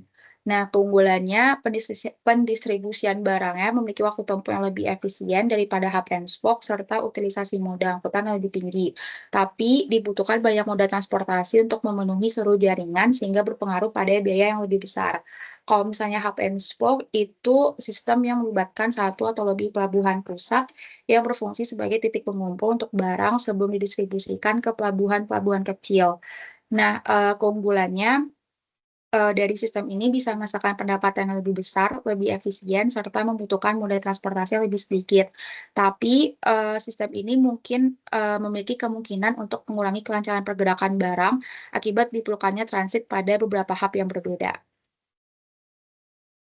Selanjutnya, soal nomor 3 itu diberikan beberapa atribut kapal beserta nilainya, terus ditanyain masuk dari masing-masing atribut kapal itu apa. Nah, kalau misalnya yang pertama, DWT atau deadweight tonnage itu simpelnya adalah nilai yang menjadi yang menunjukkan kapasitas angkut kapal dalam berat ton gitu. Kalau LOA itu ada length overall, itu panjang keseluruhan kapal dari ujung ke ujung. Terus kalau LBP atau length between perpendiculars itu panjang antara kedua ujung dasar kapal, beam lebar badan kapal, dan draft itu jarak vertikal dari dasar kapal ke garis permukaan air. Nah, terus kalau ditanya juga berapa perkiraan bobot barang yang dapat diangkut secara maksimal oleh kapal tersebut. Nah, itu bisa kita lihat dari nilai DWT-nya atau deadweight tonnage-nya yaitu 40.000 ton. Terus bisakah kapal tersebut bersandar di pelabuhan yang punya dalam kolam pelabuhannya 12 meter? Jawabannya nggak bisa karena draft kapalnya sendiri kan 12,4 meter. Nah, itu lebih besar dari kedalaman kolam pelabuhannya. Jadinya kalau misalnya kedalaman kolam pelabuhannya lebih kecil daripada draft kapalnya, nanti kapal itu bisa mengalami grounding atau terjebak di dasar pelabuhan. Terus soal yang terakhir, soal nomor 4 itu ditanya kelebihan dan kekurangan dari bentuk dermaga wharf dan jetty. Nah, sebenarnya kalau di buku perencanaan pelabuhannya Pak Bambang Triatmojo, itu kan ada 3 tipe dermaga ya, ada wharf, ada pier, sama jetty. Nah, kalau misalnya wharf itu dermaga yang paralel dengan pantai dan bisa dia berhimpit dengan garis pantai. Kelebihannya dia bisa berfungsi sebagai penahan tanah sehingga memberikan stabilitas tambahan.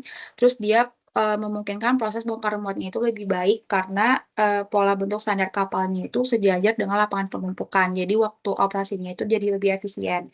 Tapi kekurangannya di kapal itu hanya bisa bertambat pada satu sisi aja. Nah, kalau dermaga jetty itu adalah dermaga yang menjorok ke laut sedemikian sehingga sisi depannya berada pada kedalaman yang cukup untuk kapal merapat. Nah, kelebihannya karena sisi depannya itu berada pada kedalaman yang cukup, jadi dia biasa digunakan buat pelabuhan yang melayani kapal-kapal yang gede kayak kapal tanker atau kapal pengangkut gas alam. Terus dia juga bisa memaksimalkan kedalaman pelabuhan tanpa melakukan pengerukan. Tapi kekurangannya karena dia agak menjorok ke laut gitu, jadi dia butuh konstruksi tambahan kayak jembatan gitu untuk menghubungkan dermaga jetty dengan daratan, sehingga mungkin ngaruh ya biaya konstruksinya. Sama ada potensi kendala juga terjadi saat transfer barang dari moda darat ke air. Terus mungkin ada tambahan kalau dermaga pier itu apa? Dermaga yang berada pada garis pantai dan posisinya tegak lurus dengan garis pantai. Kelebihannya dia bisa digunakan pada dua sisi sehingga bisa lebih banyak kapal yang merapat. Terus kekurangannya dia efisiensi operasionalnya kurang menguntungkan karena harus menyediakan sarana pengangkutan bongkar muat yang lebih banyak sehingga menghasilkan beban yang dipikul dermaga itu jadi lebih besar. Terus pertanyaan yang 4B itu, kalau misalnya suatu pelabuhan melayani pergerakan kapal yang tinggi, namun ukurannya menengah dan kecil. Nah, sebaiknya bentuk dermaganya apa? Nah, kalau berdasarkan dari yang aku baca-baca dan aku cari juga, kalau misalnya kita asumsiin kapal yang dilayani ini maksudnya kapal barang ya. Nah, itu mungkin dermaga yang cocok itu tipe wharf. Karena yang pertama dia kalau dermaga tipe wharf itu waktu operasional bongkar muatnya lebih efisien kan.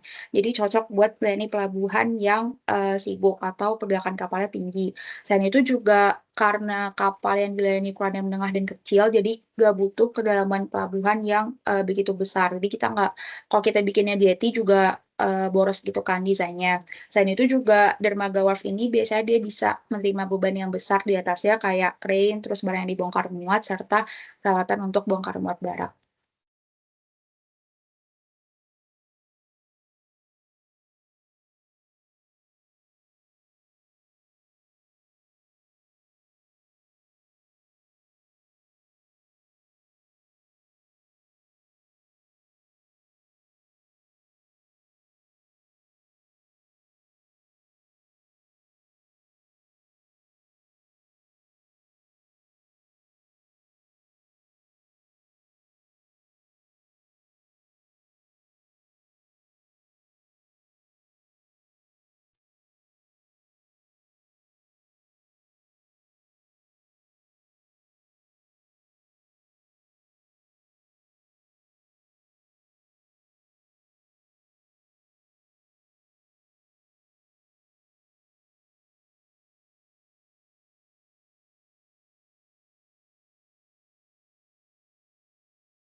Oke, buat slide-nya udah kelihatan belum ya? Kelihatan, Vi. Oh, oke. Thank you. Oke, buat selanjutnya tuh ini bakal bahas terkait UAS Rekmot Pabona tahun 2016 pelabuhan. Jadi di sini tuh untuk pertanyaan pertama itu tuh ada satu pelabuhan di mana di sini udah dikasih untuk data elevasi muka airnya beserta dengan ketinggian-ketinggiannya. Terus di sini juga ada tinggi gelombang yang mewakili kurang lebih tuh 1,5 meter untuk arah tegak lurus garis pantai. Terus juga udah ada data jenis-jenis kapal yang beroperasi, bobot, panjang, si panjang beamnya atau lebar si kapalnya, draft kapalnya, terus load factor rata-rata per jenis, sama jumlah kunjungan pada tahun pembukaan. Nah, untuk pertanyaan pertama tuh ditanya lebar mulut pelabuhan atau alur pelayarannya. Di mana di sini kita disuruh pakai jarak aman antar dua kapal sama dengan breadth kapal gitu. Nah, jadi untuk nilai B-nya atau lebarnya itu kita pakai kapal terbesar. Nah, kita tahu kan di sini kapal terbesarnya tuh yang General Cargo Vessel 2, di mana dia beam atau breadth-nya itu lebarnya 10,8. Berarti di sini untuk lebar yang kita pakai 10,8. Terus di sini juga diketahui kalau misalnya jarak amannya itu sama dengan breadth kapal, makanya dia 10,8 juga. Terus kalau di PPT Pabona itu tuh ada rumusnya juga untuk mencari lebar mulut pelabuhan untuk dua kapal. Jadi tinggal dimasukin ke rumus saja. Kurang lebih ilustrasinya kayak gini. Jadi ini si kapalnya itu untuk jaraknya tuh 1,8 B. Kemudian untuk clearance-nya itu kita pakai apa namanya? Lebar si kapalnya, terus ini untuk 1,5 B-nya itu untuk bagian tepi-tepinya. Nah, kurang lebih lebarnya tuh butuh 83 meter gitu. Oke, next. Selanjutnya tuh diminta dalam alur pelayaran sama elevasi dasar. Nah, untuk notes-nya ini aku pakai kapalnya kapal terbesar ya. Jadi kalau di PPT Pabona tuh beliau juga jelasin kalau misalnya untuk mencari kedalaman kita tinggal masukin aja data dari LLWL-nya dikurangi draft kapal, dikurangi clearance-nya gitu. Karena kita udah tahu juga untuk apa namanya elevasi muka airnya di sini datanya. Jadi tinggal dimasukin aja, terus clearance-nya itu di sini diketahui 1 meter. Jadi tinggal di input untuk clearance-nya 1 meter. Makanya untuk kedalamannya itu 6,7 meter. Di mana minus di sini mengartikan kedalaman dan kemudian untuk elevasi dasarnya berarti tinggal ditambah minus saja, minus 6,7 meter. Kayak gitu. Dan ini untuk ilustrasinya kurang lebih kayak gini ya teman-teman. Jadi kita pakai data LLWL atau yang dia elevasi muka airnya tuh paling low gitu. Gitu. Yang B. Nah, kemudian untuk yang C itu di sini pertanyaannya adalah kalau misalnya kita mau mendesain jenis dermaga wharf dan sistemnya itu continuous berth yang didesain supaya dia bisa melayani 4 jenis kapal ini, di mana masing-masing tuh satu kapal pada saat bersamaan. Nah, kita diminta untuk menentukan panjang dermaga. Sebenarnya ini seperti yang udah dijelasin sama Kinanti tadi ya. Cuman bedanya di sini untuk jarak antar kapalnya itu udah ditentukan 15 meter, terus jarak ke tepinya 25 meter gitu. Nah, ini sebenarnya aku pakai biologic aja buat ngerjainnya. Jadi panjang dermaganya itu berarti kan 2 kali jarak tepi. Nah, jarak tepi itu dari sini. Kelihatan kan ya kursorku? Dari depan kapal sampai ujung si dermaga itu 2 kali karena depan sama belakang. Terus 3C. C-nya tuh adalah clearance-nya. Karena clearance-nya kita ada 4 kapal, jadi jarak antar kapalnya ada 3. Makanya kita masukin 3 kali 15. Terus untuk LOE-nya, ini dari yang aku tangkap dari soal, itu karena ada 4 jenis kapal di mana diminta masing-masing satu kapal pada saat bersamaan. Jadi untuk panjang si kapalnya itu aku masukin satu-satu gitu. Dari keempatnya. Makanya diperoleh untuk panjang dermaganya 335 meter. Dan ini untuk ilustrasi tipe wharf. Jadi dia kayak berjajar gitu. Apa namanya? Berjajar ke depan untuk tipenya. Kurang lebih untuk nomor 1 kayak gini. Nanti kalau misalnya ada yang mau ditanyain langsung potong aja ya. Oke, aku lanjut ke nomor 2. Jadi nomor 2 itu ada diketahui Di mana yang pertama adalah dia tuh berkeinginan untuk tinggi ombak di dermaga tuh 0,3 meter. Nah, kalau ini berarti bisa diartikan adalah tinggi gelombang pada kolam pelabuhan atau disebut sebagai HDL 0,3 meter. Kemudian kita diminta mengasumsikan tinggi gelombang yang mewakili itu adalah tinggi gelombang di mulut pelabuhan atau ujung pemecah gelombang. Dan di mana lebar pelabuhan di sisi dermaga atau lebar kolamnya adalah 1,2 kali panjang dermaga. Nah, berarti karena kita udah tahu tuh tadi panjang dermaganya kan tadi 335 meter ya, 335 meter. Berarti nanti untuk lebar kolamnya tinggal dikali aja, 1,2 kali panjang dermaga. Makanya diperoleh 402. Nah, si lebar kolamnya tuh yang mana? Kalau di ilustrasi tuh yang ini. Yang ini, yang B ini. Kemudian ini kan diketahui juga di persamaan yang warna kuning ini itu ada namanya HLR atau tinggi gelombang laut. Nah, di sini tuh tadi di soal ada tinggi gelombang yang mewakili atau significant wave itu 1,5 meter. Berarti di sini kita masukin 1,5 meter. Kemudian untuk yang diasumsikan itu adalah nilai lebar gate atau channelnya. Karena di sini nggak diketahui, jadi di sini aku bikin 0,1 dari lebar si kolamnya. Makanya 0,1 kali 402 meter dapatnya 40,2 meter.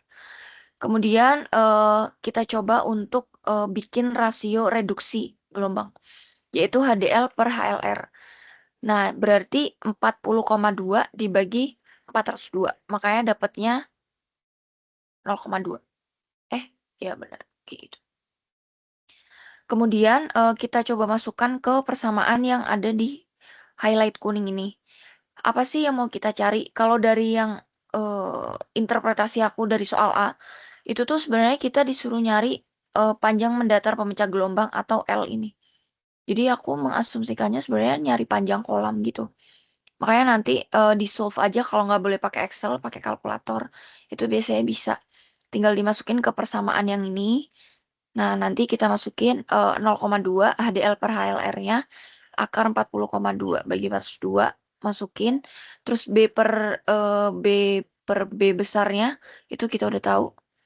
Terus kita nyari L-nya. Nah, dari sini diperoleh panjang kolamnya adalah 116,12 meter. Atau kalau mau dibuletin ya berarti 117 meter. Kayak gitu. Itu untuk soal A. Kemudian untuk soal B, itu kita diminta untuk menentukan elevasi puncak pemecah gelombang.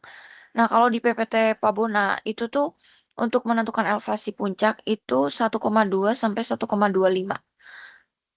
dari H ditambah MHWL-nya. Nah, sebenarnya MHWL-nya kan kita udah tahu tuh di sini adalah plus 1,4. Sebenarnya tinggal input aja gitu. Jadi 1,2 kali 1,5 sebenarnya 1,2 H. Kalau di PPT bilangnya gitu. H yang dimaksud itu adalah HLR. HLR tadi adalah tinggi gelombang laut. Jadi tinggal di input. Jadi makanya elevasi puncaknya diperoleh plus 3,2 meter. Gitu. Itu untuk nomor 2. Kemudian untuk nomor 3 ini kurang lebih sama seperti yang dijelasin sama Liora tadi. Ini soalnya mirip ya. Jadi ini mungkin coba aku bahas juga ada yang beda dikit. Jadi di pelabuhan itu untuk pertama soalnya adalah kita diminta memperkirakan jumlah total barang yang masuk ke pelabuhan. Semua kapal mengangkut general kargo. Nah, jadi kalau dari yang aku kebayangnya itu adalah berarti yang dipakai tuh nomor 3 sama 4 gitu. Nah, karena kan kita udah tahu tuh bobotnya berapa. Jadi sebenarnya tinggal mengalihkan antara load factor rata-rata dikali bobot dikali sama jumlah kunjungan per tahun. Itu kita akan dapat untuk perkiraan jumlah total barang masuknya per tahun. Tinggal dikalikan untuk masing-masing general cargo vessel 1 dan 2. Makanya kita peroleh untuk GVC 1 40.500 ton per tahun, GVC 2-nya 43.400 ton per tahun. Tinggal ditotalin dapatnya adalah 83.900 ton per tahun. Kemudian untuk yang soal B. Soal B ini ada special case di mana dia untuk jumlah general kargo yang masuk gudang itu hanya 45% dari total. Total kita kan 83.900. Makanya kita kali 45% dapatnya berarti yang masuk gudang tuh cuman 37.755 ton per tahun. Nah, langkah apa yang perlu kita lakukan terlebih dahulu? Pertama, kita perlu tahu untuk kebutuhan kapasitas gudang. Cara yang perlu dilakukan adalah ini aku ambil rumusnya dari PPT juga sama. Nah, untuk logiknya adalah berarti untuk kebutuhan kapasitas gudang itu kita perlu tahu yang pertama general cargo masuk gudangnya berapa, yaitu 37.755 dikali dwelling time-nya yaitu 3,4 untuk per harinya untuk setiap hari. Kemudian SOR-nya ini di sini diminta dari soal itu 65%. Makanya kita input 65% dengan hari kalendernya 350 dan juga untuk standar konversinya adalah 2,5 ton per meter kuadrat. Makanya kita peroleh 225,8 meter kuadrat. Ini adalah kebutuhan kapasitas gudang bersihnya. Jadi intinya bersihnya tuh aku butuhnya segini nih. Nah, kira-kira untuk luasnya berapa? Berarti dibagi 60%. Karena kalau di PPT tuh diketahui tuh luas efektif itu adalah 60% dari total.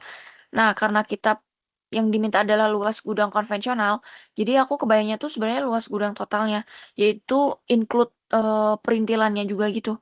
Makanya dibagi 60%. Di mana 40%-nya tuh termasuk perintilan itu tadi, kayak gitu. Kalau di PPT. Makanya totalnya adalah 376,3 meter kuadrat. Ini adalah luas gudang konvensional. Dan untuk soal C, itu kita diminta untuk mencari SOR-nya untuk 10 tahun mendatang. Nah, di sini untuk pertumbuhannya itu aku pakai 5%. Terus untuk total barang setelah 10 tahun, ini sebenarnya kayak rumus SN gitu ya. Iya nggak sih? Ini SN. Iya. Jadi barang awal 1 plus I. I-nya itu adalah pertumbuhan dipangkatkan tahunnya. Jadi kita peroleh untuk barangnya itu setelah 10 tahun 136 ribuan ton per tahun. Dimana kita untuk soal C ini sebenarnya aku mengasumsikan dia tuh sebenarnya masih 45% yang masuk. Kalau dari interpretasi aku ya. Jadi makanya dikali 45% lagi dapatnya 61 ribuan ton per tahun. Dan untuk SOR-nya sebenarnya rumusnya tuh sama ya. Kurang lebih tuh sama kayak gini. Yaitu general cargo masuk gudang kali dwelling time dibagi SOR kali hari kalender kali kapasitas. Kalau kita nyari SOR tinggal dibalik aja. Ditukar ke sini. Terus kebutuhan kapasitas gudang dimasukin ke bawah. Gitu. Makanya ini rumusnya mirip. Kemudian diperoleh SOR-nya ternyata 63,4%. Jadi sebenarnya nggak nyampe 65% tuh kalau misalnya dihitung. Makanya untuk soal yang D, kalau misalnya ditanya luas gudang yang perlu ditambahkan berapa, itu dari hasil perhitungan aku tuh dia sebenarnya nggak butuh karena minus. Kan karena untuk luas gudang tambahan tuh sebenarnya kita perlu tahu luas gudang yang baru dulu berapa. Dikurangin sama luas gudang yang awal. Yang awal kan 376,3. Nah, yang baru tuh ternyata sekitar 367,4. Makanya sebenarnya dia nggak butuh. Kalau dari perhitungan aku ya. Nanti kalau misalnya kalian hitung, aku ada salah hitung, mohon koreksi aja kalau misalnya salah. Kurang lebih kayak gini ya teman-teman. Jadi untuk general cargo 10 tahunnya itu 61 ribuan gitu. Itu diperoleh dari perhitungan sebelumnya. Yang mana ya? Aduh, kelebihan kayaknya. Yang ini. General cargo yang masuk 61 ribu. Gitu. Kira-kira ada yang mau ditanya nggak sebelum lanjut ke selanjutnya?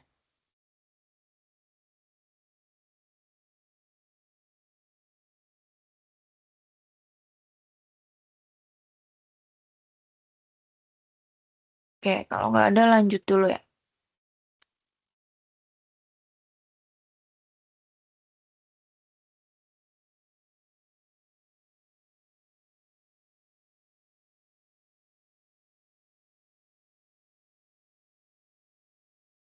Oke, lanjut dulu ya. Berikutnya buat soal pembangunan 2020 sama 24 ini sebenarnya mirip aja, cuma beda tahun rencananya aja ya. Nah, ini tuh sebenarnya dulu Pak Bondan tuh ngambil salah dari Tubes. Jadi dari Tubes yang dikerjain disuruh ngitung parameter-parameter pakai asumsi yang udah dari sesuai yang kita kerjain gitu. Nah, ini mungkin aku jelasin pakai yang tugas dari aku ya. Ini tugas aku kemarin tuh pakai yang terminalnya jenisnya liquid bulk gitu. Jadi bukan yang general cargo ataupun yang dry bulk, tapi yang liquid bulk. Nah, yang pertama disuruh menguraikan secara singkat apa saja si fasilitas seaside sama landside yang direncanakan untuk dalam tugas besar itu. Terus suruh gambarin sketsanya kayak gimana. Terus nanti suruh tuliskan juga secara lengkap si model prediksi demand-nya kayak gimana. Nah, terus pas Prabon udah beroperasi, nanti suruh tulis si besar demand-nya, berdasarkan jenis komoditasnya yang dilayani, serta perkiraan jumlah kunjungan kapalnya berdasarkan jenis sama ukurannya. Terus disuruh menghitung juga kinerja operasi pelabuhan. Nah, ini ada WTB, ada bed output, dan seterusnya. Gitu ya. Terus disuruh ngitung lagi buat setelah 15 tahun beroperasi, kayak gimana kinerjanya, perubahannya, sama demand-nya. Terus ditanya fasilitas apa aja yang membutuhkan peningkatan, terus sejak kapan harus ditingkatkan, dan seterusnya, sama disuruh gambarin. Nah, terus sama juga disuruh ngitung kembali kinerja operasi setelah peningkatannya. Gitu. Nah, ini mungkin nanti disesuaikan aja sama apa. Karena kalian kan ngerjain tugas, berarti nanti data bakal dikasih ya. Nanti soalnya sama data yang dikasih kayak gimana gitu. Nah, di sini kalau yang aku rancang kemarin tuh ada breakwater. Nah, itu definisi bisa dibaca sendiri ya. Terus ada alat pelayaran, ada kolam pelabuhan, berth, sama ada juga dermaga. Terus ada juga untuk fasilitas daratnya, ada daerah penyimpanan, terus ada jumlah alat berat, terus kebutuhan area parkir juga gitu yang dirancang. Nah, ini layoutnya kurang lebih seperti ini yang aku rancang. Ini depannya dapatnya angin 30 derajat. Terus ini ada lebar alat pelayaran itu 47 meter, itu dikali untuk 2 kapal ya. Terus si lebar mulut pelabuhannya itu 197,43 meter. Terus ini nanti kalau misalnya kayak gini yang kayak nanti bisa dibuletin aja biar nggak terlalu jelek gini. Nah, terus ini untuk panjang dermaganya 140,3 meter dengan lebar kapal terbesar itu 61 meter. Nah, untuk diameter kolam pelabuhannya 122 meter, terus kedalaman draftnya itu minus 6,4 meter, sama si panjangnya ini, panjang kolamnya itu 335,74 meter, nanti dibuletin aja. Nah, lanjut. Oh, ya, ini pakai tipe JT tadi ya. Terus dibuat sisi daratnya, ini untuk area parkirnya dan seterusnya, ini yang ada storage-nya. Nah, karena dia liquid blue, berarti dia bentuknya seperti tank gitu ya. Ini pakai tank. Yang merah-merah ini tuh tanknya. Tuh. Nah, ini untuk area kantor nggak didesain, jadi itu saya nggak didesain gitu. Terus ini grand truck-nya kayak gimana, digambarin aja. Terus ada pipa minyaknya dan seterusnya. Nah, ini kemarin yang aku rancang itu adalah Pelabuhan Midai. Nah, itu merupakan pelabuhan pengumuman lokal, top L ataupun sekunder. Itu berdasarkan Kemenhub 432/2017 itu udah baru ya. Terus hinterland-nya itu nggak terlalu besar. Nah, hinterland itu sendiri merupakan Pulau Midai dan ada beberapa pelabuhan lokal sekitarnya, WK, Sok Besarnya, dan seterusnya. Terus ada data proyeksinya yang diberikan sama asisten kemarin deh kayak gini nanti tulis gitu.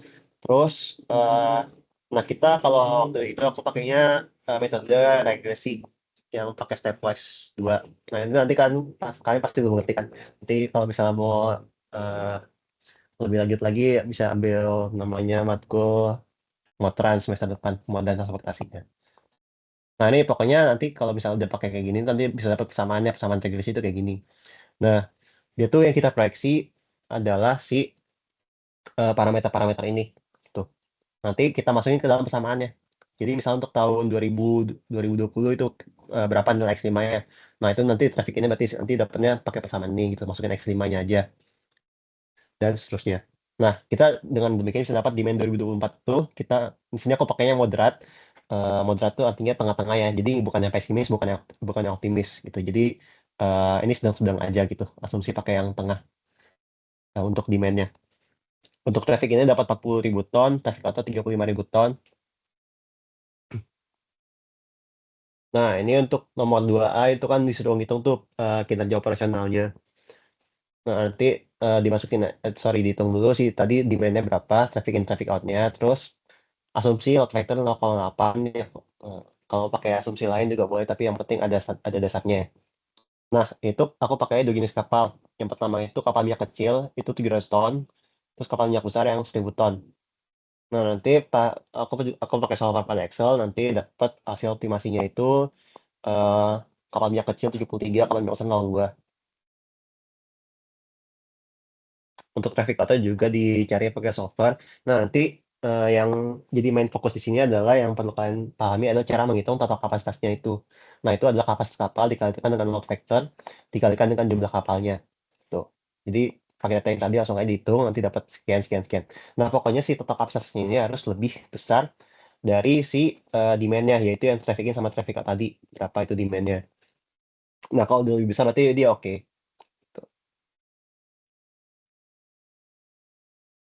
Nah, ini yang pertama disuruh ngitung waiting time for bird ya. Nah, kalau yang dari PPT Pabona kan kayak gini rumusnya, si WTB, WT, WinPT itu. Nah, cuma karena waktu itu busnya itu aku kami nggak ada yang ngitung seperti itu, dan juga nggak ada data apapun yang terkait dengan itu. Ini aku ngide aja sih pakai antrian gini. Tapi nanti ini nggak usah diikutin lah ya, karena ini benar-benar gitu banget. Nah, ini ya aku skip aja ya. Tapi kalau misalnya nanti mau dilihat-lihat, ini sebenarnya terkait sama mata kuliah MLL sama SISREK.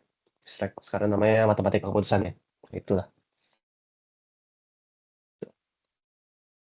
Nah, terus ada juga bird throughput-nya itu dengan cara membagi antara jumlah panjang per periode, jumlah barang per periode dengan panjang dermaganya, yang mana jumlah barangnya itu dari traffic in tambah traffic out itu berapa dari demand tahunannya itu. Di tahun itu berarti dapatnya segini sama segini traffic in traffic out-nya. Panjang dermaganya itu tadi kan 140,3. Nah, berarti dapatnya nanti segini si bird throughput-nya dalam satuan ton per meter dikalikan dengan tahun. Terus si BOR-nya itu dari sigma length overall tambah dengan V mode-nya dikalikan dengan waktu tambatnya dibagi dengan waktu efektif dikali panjang tambatan. Nah, di sini aku pakai waktu efektifnya itu 325 dengan asumsi bahwa karena kan kita ada 52 minggu ya, itu kan sih anggap aja 50 gitu. Berarti aku anggap di sini hari minggunya itu libur semua gitu. Jadi 365 dikurangi 50. Nah, itu kan dapatnya 325 gitu. Tapi nanti kalau mau pakai asumsi waktu efektif kayak yang lain gitu 360 atau berapa lah gitu terserah. Nah, itu ditulis aja pokoknya asumsinya. Nah, sini karena BOR yang masih kurang dari 50%, berarti dia masih oke. Nah, sebenarnya kan di PPT itu ada berapa ya rumus BOR itu, nggak cuma satu ini doang. Ada rumus-rumus BOR yang lainnya. Nanti disesuaikan aja sama ketersediaan datanya kayak gimana. Nanti pakai rumus yang paling sesuai aja sama ketersediaan datanya yang dikasih sama bapaknya ya. Terus ada juga client atau gang utilization. Nah, di sini tuh kalau dalam pelabuhan tuh biasanya emang bentuknya tuh utilisasi dalam pakai crane itu alat ya. Kalau geng itu adalah tim untuk bongkar muatnya. Tuh, makanya disebutnya sebagai geng gitu. Nah, itu dengan cara bagi antara jumlah bongkar muatnya dengan jumlah jamnya. Nah, itu berarti traffic in sama traffic out juga dibagi dengan jumlah jam. Jumlah jamnya di sini aku asumsi 21 jam operasional per hari. Sama tadi kan 35 hari operasional ya, hari efektif kerjanya. Nah, jadi dapetnya 11,135 ton per jam untuk gang utilization-nya. Terus untuk shade throughput-nya di sini waktu itu aku dapat load storage itu 2000 meter persegi yang aku desain. Terus loss efektifnya pakai rumus dari PPT ya, 60% dari load storage. Jadi dikali 60% aja dapat 1200 meter persegi. Kemudian dwelling time-nya 12 hari di sini. Lalu untuk STP-nya tinggal hitung aja pakai rumus jumlah barang per loss efektif. Jumlah barangnya pakai yang tadi traffic in traffic out dibagi sama loss efektif itu ya yang tadi dihitung ini. Dapatnya 63 ton 4 tahun kali meter persegi gitu. Nah, lalu untuk share occupancy ratio-nya ini karena dia merupakan liquid bulk, jadi berbasis sama jumlah tangki ya, jumlah tangki yang ada di si pelabuhannya itu berapa. Nah, untuk yang tahun awal tuh aku dapatnya sebesar 8 buah gitu untuk jumlah tangkinya. Dengan kapasitasnya itu masing-masingnya aku pilih waktu itu yang pakai yang 1000 meter kubik per tangkinya. Tuh. Nah, karena aku pakainya si cairan itu jenisnya minyak ya yang dilayani di pelabuhan itu, berarti massa jenisnya itu adalah 0,86 ton per meter kubik untuk minyak itu, minyak bumi. Lalu untuk kapasitas penumpukannya karena dia liquid, berarti langsung aja pakai jumlah tangki kali kapasitas tangki dikalikan dengan rho-nya dapat sebesar 6.880 ton. Nah, lalu bisa hitung si SOR-nya dengan cara jumlah barang kali dwelling time dibagi kapasitas penumpukan kali waktu efektif. Nah, masukkannya rumusnya nanti dapat 0,408 gitu. Nah, terus disuruh hitung lagi buat 15 tahun ke depan. Kayak gimana tuh? Nah, jadi yang dilakukan adalah diproyection dulu tuh si parameter sosioekonomi ya, kayak gimana. Nanti dapat berapa gitu. Nanti dimasukkan lagi ke persamaan yang tadi. Tuh. Nanti sisanya sama kayak yang sebelumnya cara ngitungnya ya, persis banget. Tuh. Nah, nah, dia kan pasti kan jumlah kapal bakal bertambah juga ya. Kalau misalnya si demand-nya bertambah tadi gitu. Nah, kalau yang dari aku desain itu si fasilitas yang membutuhkan peningkatan itu jumlah sama luas penyimpanan. Berarti kita perlu menambah si area sama jumlah tangkinya. Nah, ini ditunjukkan sama si parameter STP, yaitu set throughput sama SOR atau set occupancy ratio yang udah sangat tinggi. Nah, dalam perhitungan sendiri itu diperoleh juga fakta bahwa si storage yang ada itu udah gak cukup lagi untuk menampung baik yang traffic in maupun traffic out. Nah, di luar soal ini juga dibutuhkan peningkatan area parkir ya sebenarnya. Tapi karena nggak diminta di soal, jadi ya sebenarnya nggak perlu dihitung gitu. Terus untuk peningkatannya di sini aku rinciin lagi. Jumlah tangki aku naikin dari 8 buah menjadi 13 buah. Itu dihitung aja pakai yang terkait sama demand-nya. Misal demand yang sekarang itu cuma berapa liter gitu. Demand tahun depan di 15 tahun lagi berapa liter. Nanti dipakai aja tuh perbandingan gitu. Supaya dia bisa cukup. Terus digambar juga jangan lupa ya. Terus loss rate-nya berubah dari 2000 jadi 3000 meter persegi. Terus loss parkirnya termasuk negasannya itu nambah juga kan ya. Sama jumlah slot parkirnya juga nambah. Gitu. Kalau jumlah slot parkirnya terkait sama jumlah truk yang dibutuhkan untuk mengangkut si cairannya ini. Nah, lalu untuk perhitungan disuruh hitung ulang kan ya setelah ditingkatkan itu tadi kan apa aja yang berubah? Yang berubah kan cuma itu ya storage-nya ya. Berarti si wait time for bird, throughput dan seterusnya ini masih sama. Nah, yang beda itu adalah di set throughput-nya disuruh hitung ulang. Berarti harus dihitung lagi karena si loss storage-nya kan berbeda ya. Jadi 3000. Berarti loss efektifnya juga bertambah. Makanya STP-nya dia bakal berubah. Tuh. Nah, si SOR-nya juga bakal berubah karena si jumlah penampungannya dia juga bertambah. Oke. Oke, sampai situ ada yang mau ditanyakan dulu. BTW buat soalnya Pabona biasanya template sih ya. Kalau buat Panasui nggak tahu karena baru pertama kali ngajar. Kalau yang satunya lagi Pak Febri, biasanya itu Pak Febri itu kalau di RIT itu nggak pernah ngasih soal hitungan, tapi biasanya dulu tuh bikin artikel gitu, bikin paper gitu atau artikel ya. Nah, tapi karena dia sekarang jadi matkul wajib, nggak tahu tuh. Kalau Steph, ada yang mau, ya ini udah beres yang punya lu. udah. Boleh share screen nggak? Maaf ya guys, ini aku coba revisi. Tadi aku sempet salah ngitung ternyata. Takutnya, mana ya? Wait. Aku benerin sekarang aja. Udah kelihatan kan ya? Share screen-nya. Oke. Tadi kan untuk yang soal ini untuk soal ini ya Pak Bona 2016 UAS. Nah tadi kan sebenarnya aku udah ngitung ya lebar mulut pelabuhan gate-nya 83 meter.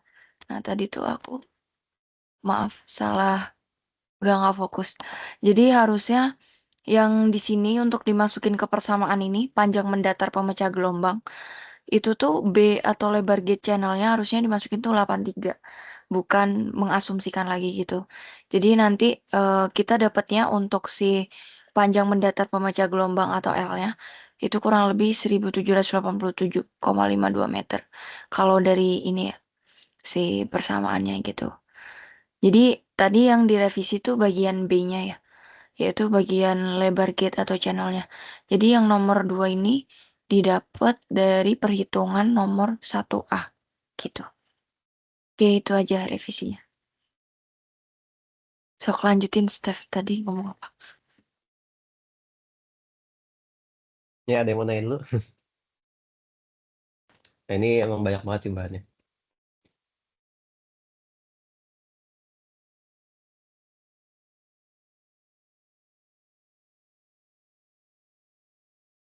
Aku tunggu sampai 10.07 ya.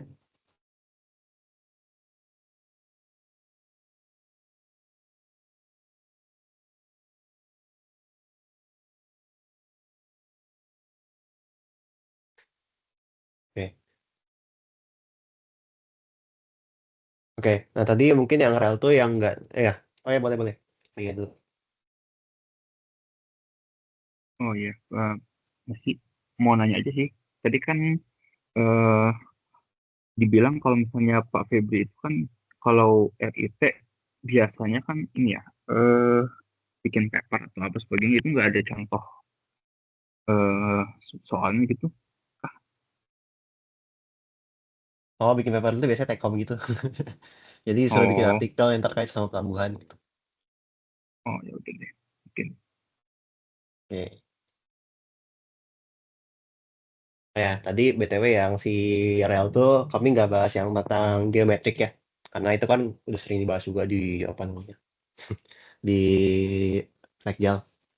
Sama kalau misalnya butuh pembahasan tentang geometrik itu bisa minta aja PPT tutor 1 RIT yang dari aku itu ke K02 ya, kelasnya Pak Armen. Tuh. Sama nanti mungkin aku kasih bahan tambahan juga terkait sama yang soal pelabuhannya Pak Ituan ya.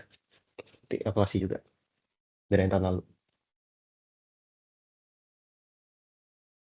Oke, kalau nggak ada yang mau nanya, mungkin kita cukupkan dulu. Jangan kalau misalnya ada yang mau nanya nanti di luar ini, silakan PC aja ke asistennya ya. Nanti recordingnya bakal di-share sama asistennya. Oke, makasih.